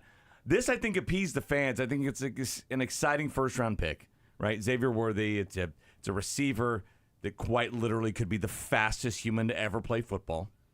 That's exciting, right? Especially paired with Patrick Mahomes. You go out and you get your big tackle, right, at a place. And if he doesn't, start right away, I mean, he's right there because there's not a whole lot of offensive tackles on this roster. but a guy with great bloodlines, right? I mean, he's got cousins and uncles and father and more cousins that have played in the NFL all over the place. This is like the McCaffreys combined with the I don't know, the Watts. Yeah, the Longs, yeah. We joked about like Kingsley Suamataia making the NFL is like graduating high school. It's sort of like the bare minimum in the family. Yes. Like you sort of have to do that. If you're disappointed if you don't make the NFL. The NFL is not an accomplishment for Kingsley. It's just simply not disappointing your family. Right. It was like, what do you think about making the NFL, Kingsley? Well, it's the next step, right? Yeah. How excited were you? Well, I got here, right? Joining the It's a family business. It's a family business. Family business. Yeah. What else? What else was I going to do? I mean, I'm 6'5", 330 pounds. So and I am pretty athletic. I can jump out of a pool. What do you think the family reunion is like, Mick, with all those guys? A lot of food. Right? I mean, just the food. And man. And then, Puka's a cousin too, right? Yeah, he's got Puka. It's not just the big guys. I know. He's got Puka's a cousin too. Like his grandpa played in the NFL. Yeah. Like, he's got like 5 current cousins that are playing in the NFL. He's got like another 8 of them that are former players. Like, it's unbelievable. And another thread that connects those two. I mean, Kingsley just turned 21 in January. Yeah. And then Xavier just turned 21 this weekend, right? It's almost like the NFL is turning into this NBA draft type of model of like, we want to get these guys in here in our program as early as possible. So I think that was a trend. I really like the selection of Wiley. I've seen him for a few years now in the Big 12 with a couple teams. Former quarterback in high school, right? Who's now playing tight end in college in the NFL. Never heard that before, except for like every example on the Chiefs team. And so I think Chris Hogan played lacrosse. What's that? Do you know Chris Hogan played lacrosse? No, Did you know KJ Adams played lacrosse? I did. Yeah, we hear about it a lot. Oh, really? Anyways, go ahead. Jim Brown played lacrosse. What? Supposedly it was the best ever. Shut your mouth. I don't believe you. I need video of that. I need video, and I need it in color. HD. I need HD video, and not enhanced. Okay. I don't need you, because if you enhance it, then you've changed it. Okay? How do we not have anything of Wilt scoring 100? How is that? Seriously, we have everything else from Wilt besides that game. Because he only had 20 in the game. A lot of people don't realize that. That's right. He just held up a sign afterwards. He was confused why he was handed a 100-point sign. He was like, okay, sure, I'll take a picture. He's like, hey, can you take a picture of how much effort you put out tonight? Yeah. 100%. 100%. What if he had 110? It's like when Wilt scored 110. No, that was the percentage of effort he gave, 110%. He scored he had 100 points that night in front of 100,000 people in that gym that only held 10. So. Yeah, that's right. No, but like Jared Wiley's RAS score is like 9.4. Yeah. I mean, it's elite. He's 6'6", and you go and look at the translation from new age tight ends and what we're seeing in success. And if there's, they did a graph. Okay. A chart, maybe. It was a chart, sort of like one of those plot, graph chart thingies. And it was like the success of the tight ends and then height. Mm-hmm. And it was like, if you're not taller than 6'4", odds are you're not going to be a great tight end in the NFL. And it's like, well, can Brock Bowers buck that trend? He's got different skill set and everything. Is he right at 6'4"? He's like 6'3". Okay. He's a smaller guy. I might be wrong about that, but I know he was below the threshold. Listed at 6'8" at Georgia. That's right. He was 7'1". Yes. 7'1". He played great basketball, too, at Georgia. But 6'6" for Jared Wiley, 250 pounds, and ran a 4.6. Yeah. I mean, had a vertical of almost 40 inches. And has been a guy for a long time. He was a top 100 recruit in Texas. Goes to Texas for a few years. Did he play quarterback in high school? He did. Oh, wow. He did. It's the craziest thing. That's unbelievable. Why didn't anybody talk about that? I don't know. How tall is Brock Bowers? 6'3". Okay, yeah. So listed at 6'4" at Georgia, but he's 6'3". What was Bowers' 40 time? Was he a 4.5 guy? I didn't see him with those numbers. He didn't give you the numbers. But I didn't see 4.53 per a source close to the situation, because I don't think he ran. Source close to him said he ran a 4. Yeah. His agent said he ran a 4.5. Source close to him, his dad said he ran a 4.5. What was Wiley about the 5th or 6th tight end taken? Where was he at? I'll tell you right now. Sinnott was 3rd, I want to say. Yeah, I know he's after the kid from Texas too, so there's 2 right there. Jatavian Sanders. Yeah, that's the Texas guy. Yeah, so went Bowers, Sinnott, Ryman, Sanders, Theo Johnson, Eric All, A.J. Barner, Cade Stover, then Jared Wiley. Oh, 9th then. Okay. Yeah, so he was the 1, 2, 3, 4, 5, sixth tight end taken in the 4th round. Run on tight ends at 4th round. No kidding. Picked a bad day to go to the KU baseball game and not pay attention to the draft. Then. Yeah, so these are the picks in the 4th round, not the overall picks, but the 1st, 7th, 15th, 21st, 23rd, and 31st picks were all tight ends in the 4th round. It was an odd day of or draft of runs in particular, because you obviously had the quarterbacks early on in round 1, 6 quarterbacks, 9 tackles. What was it that were taking 8 or 9 tackles in the 1st round? 2nd round, 10 defensive backs, including 4 picks in a row. We talked about earlier the wide receivers that went 5 out of 8 picks, including 4 in a row. 4th round, there were 6 running backs and 6 tight ends taken, including 3 picks in a row for running backs. And then a little pocket of a trend was in the 6th round, there were 3 kickers selected over 8 picks. Really? Just random, like kicker, kicker. Oh, what are the odds? 3 kickers selected in the 6th round. Not Mevis. Right, not Mevis. None of them named Harrison Mevis. Right, and this was also the fastest draft to get to 10 wide receivers selected in NFL history. It was 37 picks. Wow, were 10 wide receivers, the fastest ever by 8 selections, by 8 picks to get to the 10th wide receiver, and record for tackles in the 1st round, record for how quickly you got to wide receivers. What was everybody talking about? Deep draft for tackles and wide receivers, and it turned out to be that. It hit, and then the 6th quarterback taken with the 12th pick. The 7th quarterback was taken with the 100th pick. We went 88 picks between it was Nix, and it would have been Spencer Rattler, yeah. Yep, Spencer. It's I have a theory on that. When you go from the 5th round for Spencer Rattler. That's crazy. Your theory?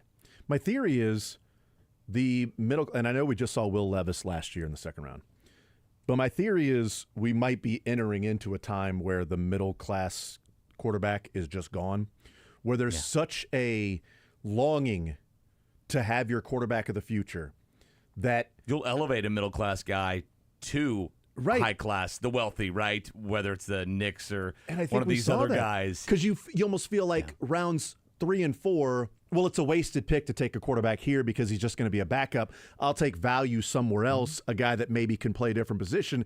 And if I view somebody as a backup quarterback, I'll get him in like the 5th or 6th or 7th or maybe as an undrafted free agent. But if I view a guy that has the potential to be a starter, well, I've now elevated him to the 1st round because I'm not going to take him in the 2nd or 3rd. I might as well take him in the 1st round. And so a Bo Nix, it's like, well, is he a 2nd or 3rd round draft pick? Well, the Broncos, we think he can start for us.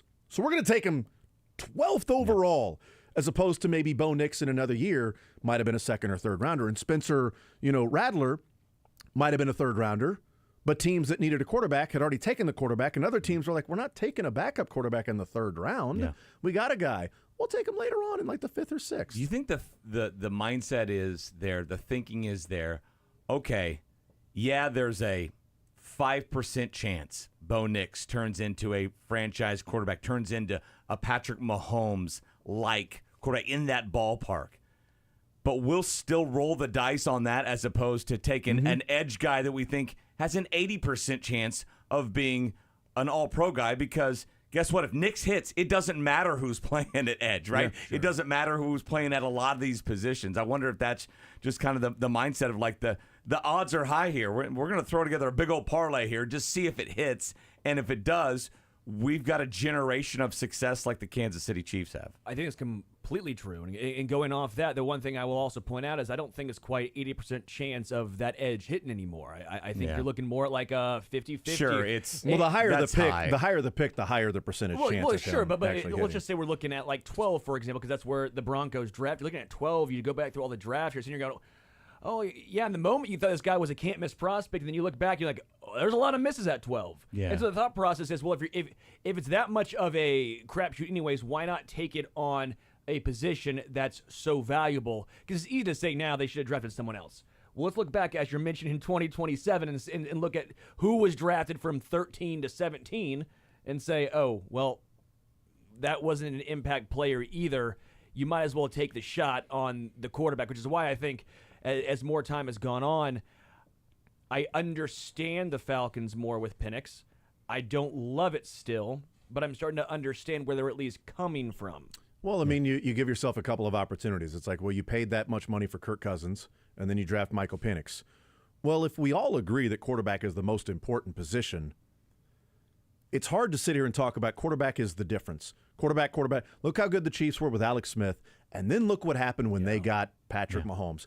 Look how good Andy Reid was with Donovan McNabb and Alex Smith, and then he got an all-pro, great quarterback, Hall of Famer, and now he's won 3 Super Bowls. So there's that upper echelon level that only a certain type of quarterback can get you to. So we all agree with that. And then they go and sign Kirk Cousins, who's, Costco, Tom Brady. Coles, thank you. Sorry. Yes, Coles, Tom Brady. He's Kirkland Cousins, so it's Costco brand. It's Costco, Tom Brady. And then they go Michael Penix, who might be a guy that could be a real difference maker. Yeah. And if Michael Penix is ready to play right away, well, look at all the money you paid Kirk Cousins. Yeah, cool. All right, great. And then we move on from him, and we've got our quarterback here. Well, Michael Penix isn't ready to go when we thought he would be. Yeah, we've got Kirk Cousins, and we're trying to sort of win and start this process of winning. It's interesting just to sort of talk out of both sides of the mouth of the quarterback is so important, so important, so important. The Falcons got 2? Mm-hmm. The Falcons took a veteran and then drafted a younger guy? That's absurd. And I know he's 24, so he might be the most pro-ready right away because he's been in college for, I think, 9.5 years. It's so funny these days. Like, you never really considered age for all these draft picks before. They were either out of their 3rd or 4th year in college, sometimes 5th, right? Mm-hmm. But now with the COVID year and guys staying so long, and still you have the other guys that are coming out of their junior or redshirt sophomore years who are 20 or 21. There's just this wide swath now, and we talk about age. If Michael Penix ends up being an awesome player, nobody's going to care that they signed Kirk Cousins. They're going to no, and I think that goes back to my point of like, okay, yeah, there's red flags with say Penix, right? Mm-hmm. But they were with Mahomes, right? His footwork was bad, his mechanics were wonky, all that stuff. But you plays point in a system that doesn't translate to the NFL. But you point to a couple of big time tools that Penix has too. He's got a big arm, right? You point to his arm. Maybe his arm is elite, and then his brain is as well. And those were the 2 tools that they valued. And then he got to the NFL and realized, okay, these tools are legendary here, and his footwork is actually really good, and everything else comes in line. So I think that's what they say are like, shocker, maybe they're not telling us the truth, NFL teams, of like the Broncos saying, oh, no, this is our guy. We think he's going to be a guy. I don't think they believe that, but I think they're just kind of rolling the dice that like, okay, these couple tools are not only going to cancel out the red flags, but be so much greater than it's going to turn him into a Hall of Fame type of caliber of quarterback. Well, and I like Michael Penix as the 3rd best quarterback in the draft. So I would have, if I was after the Patriots. Jaden. Caleb and Jaden. If I was the Patriots, I would have taken Penix there at number 3.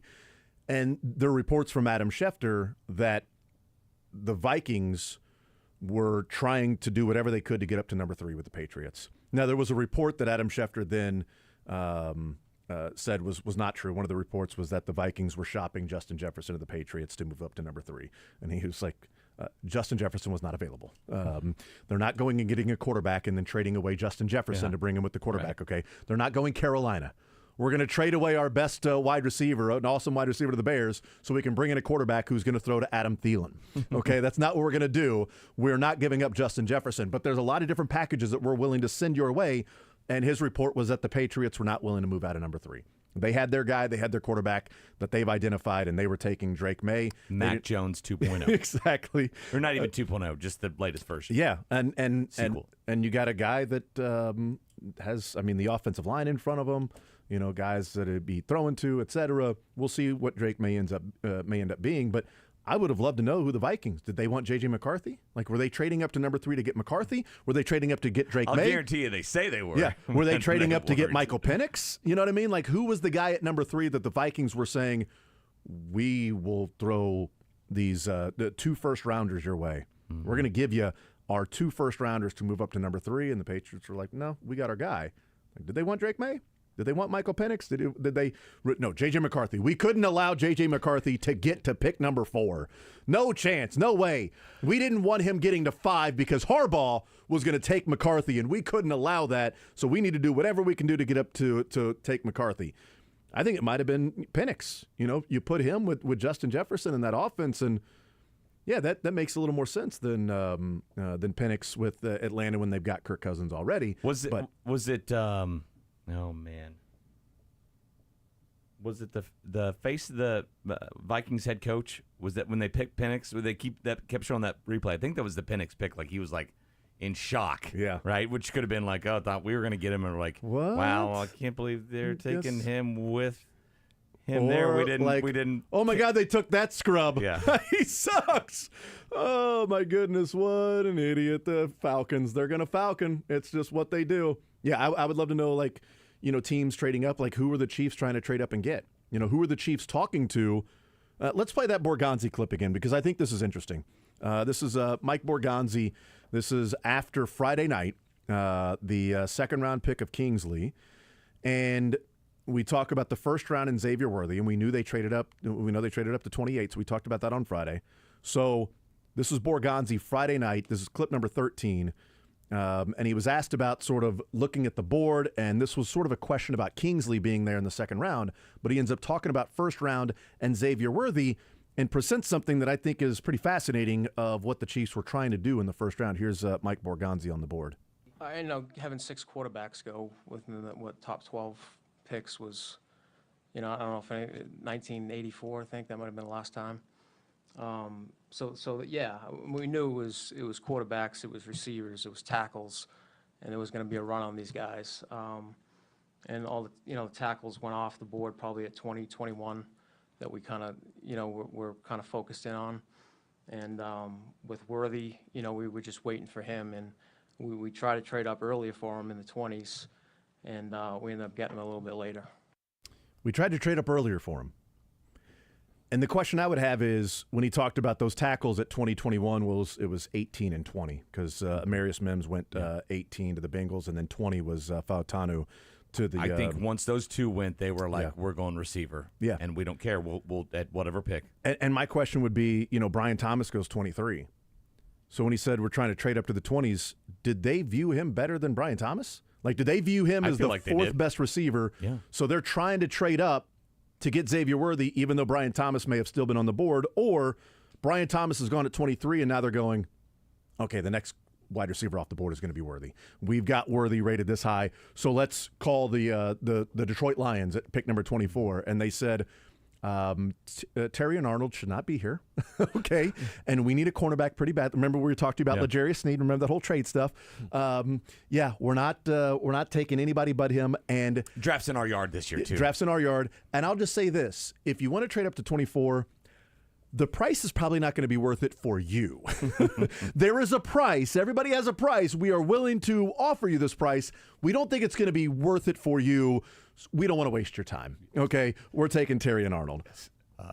Price might be Trent McDuffie. Would you trade Trent McDuffie in next year's first? No. Well, thanks for playing. We're gonna go get Terry and Arnold though, and then the Packers might have been next, where they called the Packers, and the Packers may not have wanted whatever the Chiefs were willing to offer, and they wanted a tackle, and they went and got Jordan Morgan, and maybe at that point they called the Bucks, and I think they got to an area where they thought, well, somebody's going to trade ahead of us. So we got to go and move up to make this deal. But it's interesting that they were trying to move up earlier because we did the math earlier in the show, Mick. If they were to move from 28 to even 20 or 32 to 25, it's only 3 spots higher.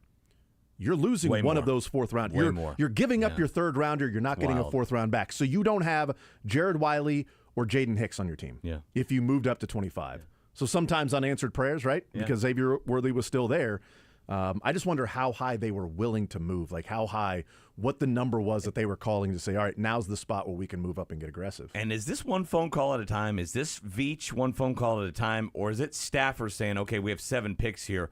You've got Lions, you've got Packers, you've got Niners, everybody, all at once. I imagine it's more like a shotgun because there's not a whole lot of time there, right? Yeah. And they're fielding calls from other teams, right? Yes. And so I have to imagine it's more of a shotgun approach. It's my It's guess. got to be a group call. You just hop out. Group call. You just call everyone, add call. Wait, hold on. Let me add you. Can you hear me? Can you hear me? Can you hear me now? You just keep doing one of those. Well, it's one of those things before the draft where you go, well, would you trade pick 32 and your third rounder to move up to pick 25 and take Xavier You got to Worthy? lay some groundwork. Absolutely, yeah. Now we know the names. There are names next to it. You know, would you trade up from 32 to 25 to get Xavier Worthy? But you're giving up Jared Wiley that people like as a tight end, or Jaden Hicks, which seems like one of the steals of the draft because Dane Brugler and I think Matt Miller and Mel Kiper and different guys had him as their number 2 safety in the entire draft. And he went in the 4th round, late, second to last pick of the 4th round. Like, how does that happen?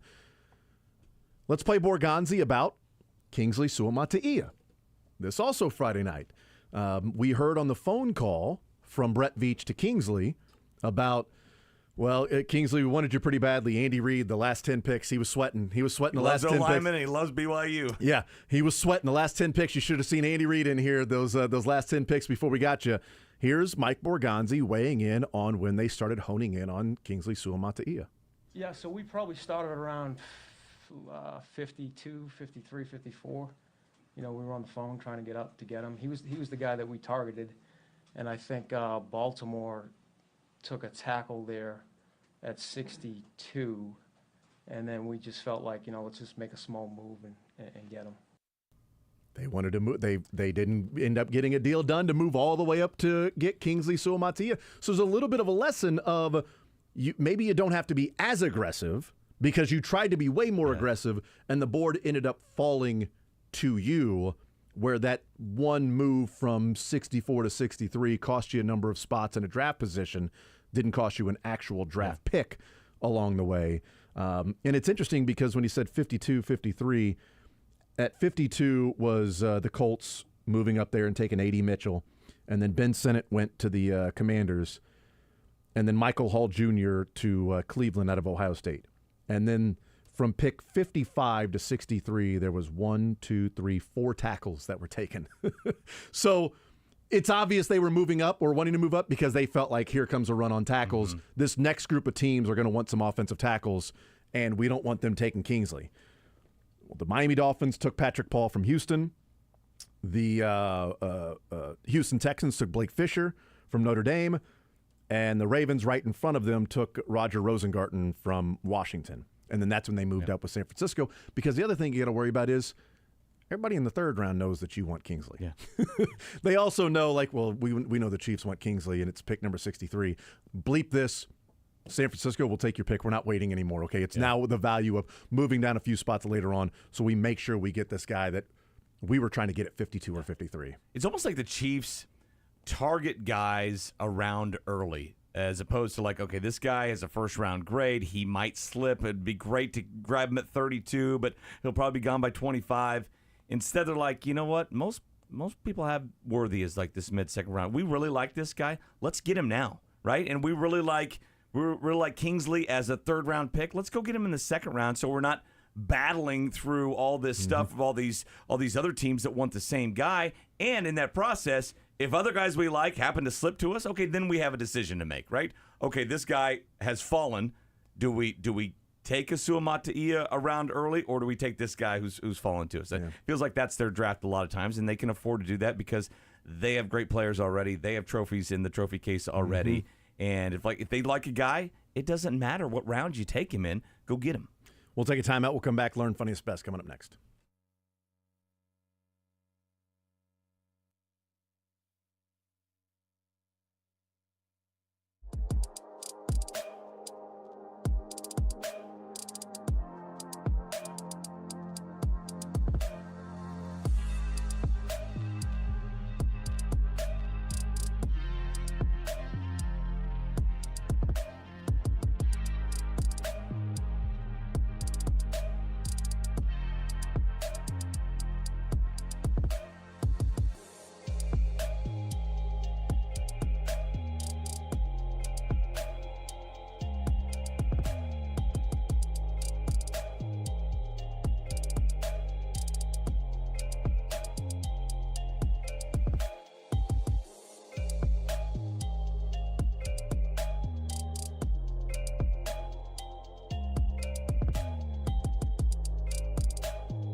Jason Anderson, Sterling Holmes, Dylan Michaels, Mick Schaefer, KSHB 41 Sports Director, hanging out with us here on this Monday. A lot of Chiefs talk. Royals in action tonight. Jonathan Bolin on the mound for the Royals in Toronto. Who? Jonathan Bolin filling in for one Alec Marsh. So Bolin's been dealing in the minors. Bolin. Yep, Bolin's been Did I been miss dealing. something? Are there now just only like 5 teams in Major League Baseball? Yep, that's right. Why? Playing the Blue Jays again. Played the Orioles a couple times already. The White Sox twice. Done with the Orioles, and now they'll be done with the Blue Jays for the entire year. A little quick home and home series. That's all. It's just like football. Two birds stoned at once. They're just getting the 2 birds stoned at once. Yeah, that makes total sense. Yeah, I mean, is it legal in Toronto? Because it's legal on Missouri side. Yeah, so I mean, when you're out there at the K, that could have gone on with Toronto. All right, learn funniest best. What we learned from the weekend. What I learned from the weekend, boy, there's a lot of things we could have learned from a draft and everything. But what I ended up learning is, so my daughter's birthday party was on Saturday. Yeah, I learned that she was. I learned that I had a daughter. It was crazy. Just one of those. Jason, you are the father. Oh yeah, I could see it in her eyes. Yeah, that's mine. Yes. Darn it. Who's the mother? I don't know. Why don't they ever do a paternity test for the mother? I don't get it. Anyway, learn how to do the Taylor Swift bracelets. So, I like your bracelet. Yeah, thank you. I was about to say, it's appreciate a it. nice bracelet. Yeah. Thank you. Appreciate it. Got the little fish You tail did that going. yourself? Yeah. I made those. Wow. I had to learn it. Is that because, a Taylor Swift bracelet, or well, is that it's just it's the rubber bands? Those but were it's popular outside of but Taylor. for her, it's a Taylor Swift You bracelet. get the little plastic clip. Little C-clip thingy. Yep. Wow. So yeah, did that over the weekend. So my son's made like 3. I think he's enjoying it more than he's got a Royals one, a Chiefs one. They're like gremlins. Don't get him next to water. They will multiply. You'll get home tonight. You'll have 200. I know, right? By the next day, you'll have 2,000. As a non-dad, I don't understand that stuff, but they do look kind of cool. Yeah. I'm surprised you don't have one on your ankle. You seem like a big ankle bracelet guy. Nope, never had an ankle bracelet. No. What gives it away that he's an ankle bracelet? Just his Breaks the build. law? Yeah, I was gonna say it's his build. My build. I was going to say I don't have an ankle bracelet anymore. I'm not Chiefsaholic. Yeah. Right? I was able to cut that thing off. I bust it out, bust it free. I would place orders so she would make me some orange and black ones, like Oklahoma State game day. I'd wear them there, and you all know that what? stuff. I'll take a Mizzou one. Your kids can fight it out, and I will take a new Oklahoma State one because I don't know where mine is. No, that's perfectly fine. Yeah, I'll just have my son sell them to you. $20 free. a piece. What's it? $20? Come on. If I put a little bracelet on, I might wear it for the next 6 months. By the way, it doesn't come off. Well, that's how shower with it. Yeah, everything. I think this is going to be on for a while. Yeah. Yeah. So, my daughter's got one, and then my son, I think, is working on his 3rd one because his baseball team is is black and yellow. Well, he's already got the 17 necklace, which is his number. So then he's going to have a Chiefs, a Royals, and then a black and gold one. Black and gold, since that's his baseball team. Yeah, he's pumped about it. And he's just like, oh, I'm going to make another one. Cool. Sterling, what'd you learn? I learned that kids make these bracelets. Yeah, there you go. Yeah, that's real. 8-year-old. He loves it. I learned Cy Young's nickname came from the fences that he had destroyed using his fastball. The fences looked like a cyclone had hit them. So then reporters shortened cyclone to Cy. I also learned that when Cy Young's career began, pitchers delivered the baseball underhand, and fouls were not counted as strikes. The pitching mound was not moved back until his current position, until Cy Young's 4th season, and he did not wear a glove until his 6th season. Did you read about Cy Young this week? Did you read a book on Cy Young? Yeah, I just wanted to do some Cy Young research. I thought there you go. Interesting. Yeah. But didn't wear a glove until his 6 years. 6 years in the major. Like that's crazy. Imagine like anything up the middle. You're just It's almost like we maybe shouldn't Well, count all of his stats. Well, the game used to be where you would throw the ball so that the hitter hit it. Like you were supposed to throw it there. You weren't trying to throw misses. Yeah, you were trying to just throw it up there. Your job was just to throw it so the hitter could hit it. So like slow pitch softball almost. No, like the former Royals bullpen. Like that's what it was. Yes. Boom. What did you learn this weekend, Mick? So I learned more about Drake May's family. I knew his brother Luke May. From was North on Carolina. the North Carolina team, and he had a brother Bo May that played North Carolina basketball, and he had another brother who played for the Florida Gators baseball team, Cole. He was a pitcher that won the 2017 College World Series. So Cole May won the College World Series in June of 2017. 3 months before that, Luke May won the Final Four for North Carolina's basketball team, and he was a really good player. I think he had a shot he hit to go to the Final Four. In the Elite Eight against Yes. Kentucky. Malik Monk hit a shot in the corner to tie it up, and then they didn't call a timeout because that's not what Roy does.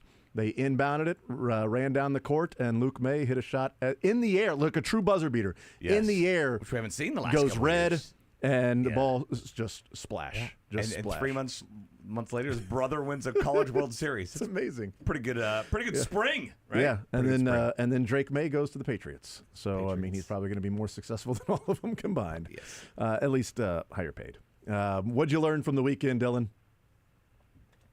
So I learned you cannot chug beer from a catfish. They had this lady at the Nashville Predators game chugging a beer out of a catfish, and they dump it in.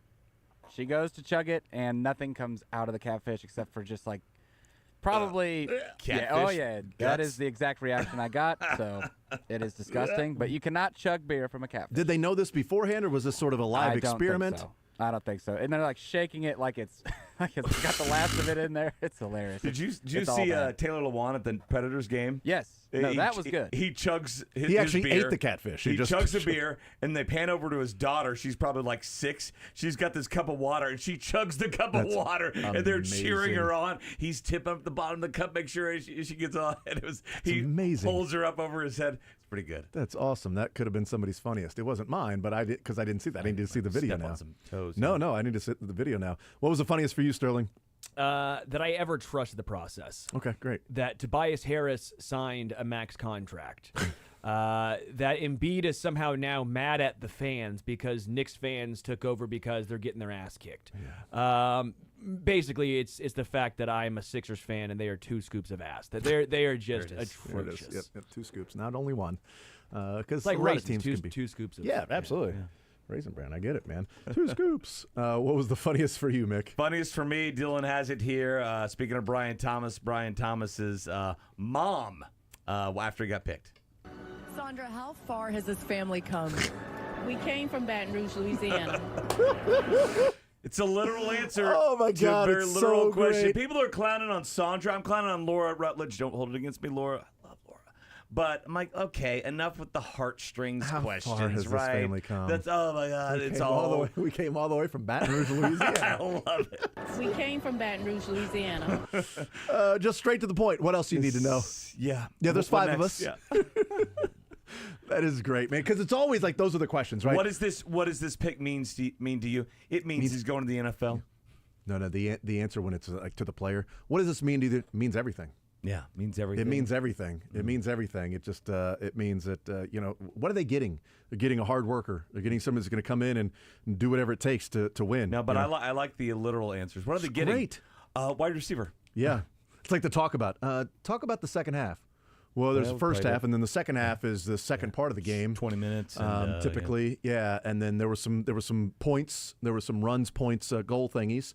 There's players that were on the pitch, rink, or the court, or the field, the diamond. Anything else you want me to talk about? Hey, Jason, how are you feeling after that? I feel amazing. I just feel like we probably need to go back to the drawing board a little bit. What's it mean to you? It means everything. It means everything. The funniest for you, Dylan? Quick, it was just the Michael Bublé shot of him at the Vancouver game, just going nuts. He's a big hockey fan, if we all remember from his All-Star game appearance. I didn't know that. Yeah, I love that. I do have a clip if you want to hear it. Please. Go Go right about ahead. his experience at the All-Star game. Does he sing it? Well, let me just click it and actually. Okay. Yeah, no, do what you got to do. Whatever you think. It means everything to me to hear this. My buddy told me this is just a microdose of mushrooms, and he was lying. So I'll be honest, I thought I was in Blades of Glory for most of the time that I was out there until it sort of settled down, and then I realized, holy I am at the NHL All-Star game. So yeah, he's been an NHL fan for quite some time. Amazing. All right, so last night, my funniest Sunday Night Baseball. There was a lot of funniest this weekend, but this just happened to be the most recent one, so it's the one I wrote down. Sunday Night Baseball last night. Carl Ravitch, Shota, the Cubs pitcher. Can't remember. He's from Japan. Rick Sutcliffe. That's right. But he's sitting there with his interpreter, right? So they're doing an interview with his interpreter. They do the in-game interviews. They did one with Tyler O'Neill in left field when he was out there. But Shota wasn't pitching last night, so he's sitting there with his interpreter. There's 2 strikes and 2 outs in the bottom of the 5th inning, or the bottom of the 4th inning. And Carl Ravitch goes, and they had just given the last part of an answer. Carl Ravitch goes, instead of asking another question and putting you guys in an awkward position or anything where you've got to interpret to him, how about we'll just wait until the bottom of the 5th and we'll just hang on. Is that okay with you? And you can hear Shota go, okay. 2 seconds later, Eduardo Perez, hey, I got a quick question. He's doing the go. He's very, instrumental. He does the. How long did it take him to learn the Go Cubs Go? The interpreter started the answer. Strike 3. Go to break. Nope. They had to wait for the answer. Did it take a while? And it took a while. And I sat here and go, that's what Carl Ravitch just said. He just said, we don't want to put you in an awkward position. And Eduardo Perez, after the, hey, I got a quick question. I am imagining what Carl Ravitch looked like when that took place. The slow turn. It's the slow head turn. The bleep are you? Did you Perez not just... has been doing this for a long time, right, too. He's that's not a rookie move. He's been doing that a long time. That was great. The best for you from the weekend, Mick? I don't think I had ever been to an NFL draft party where the kid got drafted. I was at Riley Pints, the baseball pitcher for MLB draft, but Friday night was the first. Got to go to the Beebe household after Cooper Beebe very cool. got drafted, and so it was touch and go because I was anchoring our 10:30 streaming show that night, so I didn't have to do sports and be up there at 10:16 or whatever. So, and he lives out in Piper, right? So it's a half hour from our station. So I was like, my drop dead time for him getting drafted is 9 o'clock. That I can go out with a photographer. Otherwise, we'll just send the photographer. But I wanted to go because I've known the BB family for a long time. They're great. They're really big football playing family members. And so it's 8:50. It's 8:55. I'm like, well, I guess I'm not going to the BBs. At 8:58, he gets drafted by the Dallas Cowboys. I'm like, all right, I'm shy of my time. And they're like, oh, are you really? I mean, because I'm on the air in an hour and a half. And let's go. So we hop in the car. I text the dad. I'm like, hey, we're on our way. And we went there, and it was awesome. He had so many people there. And he was talking to his agent when he got there, but then I got off the phone, made time for us. There were other TV stations there. They were very accommodating. They offered me pizza. It was great. And nice. I shot a couple stand-ups in the yard and busted it back. We got back at 10:20. Nice. I was on the air in 10 minutes, yeah. Perfect. 2 more picks, you wouldn't have been able to do that. But it was a big moment for his family. It was really cool. What's the best for you, Dylan? Best for me, the Detroit Lions War Room on day 3, all wore matching Dan Campbell black jerseys. It was awesome. I thought that was pretty cool. The best for me, look, over the weekend, we played in a baseball tournament before it started raining. And bottom of the 5th inning, we were down by 3 runs. And we ended up getting down by 1 run with 1 out, runners at 1st and 3rd, and my son is on deck. And we're in a tie game at this point. And so they intentionally walked the guy in front of my son, the kid in front of my, to load the bases so there's an automatic out, so there's a force out at home. Yeah. They bring the infield in. So it's not like they had scouted or whatever. They just wanted the force out at home. But they intentionally walked my son, and my son was like, what's going on? I said, they intentionally walked Soren because they wanted to pitch to you. Petro plays for that team? Yeah, I know, right?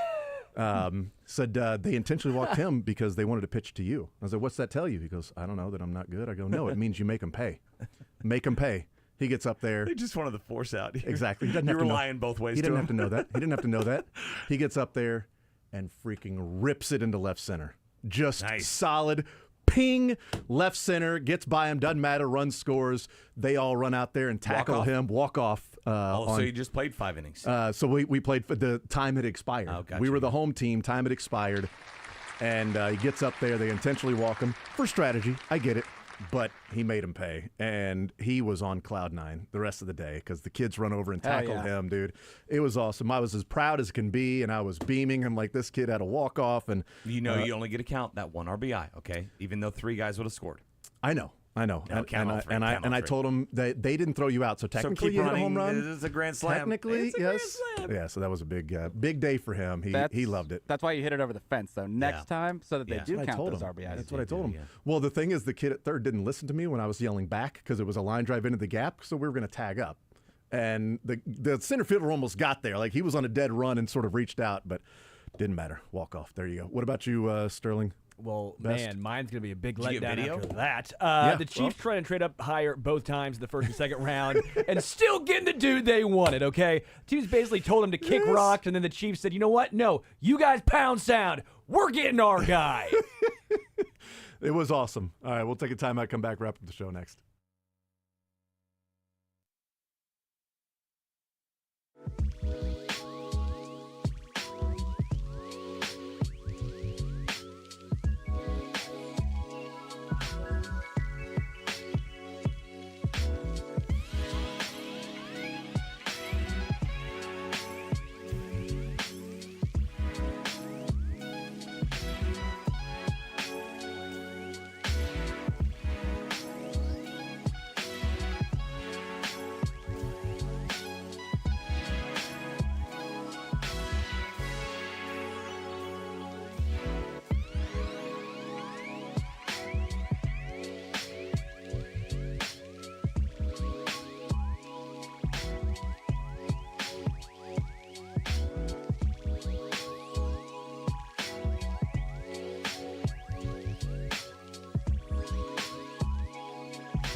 All right, so Brett Veach is going to talk less than an hour from now.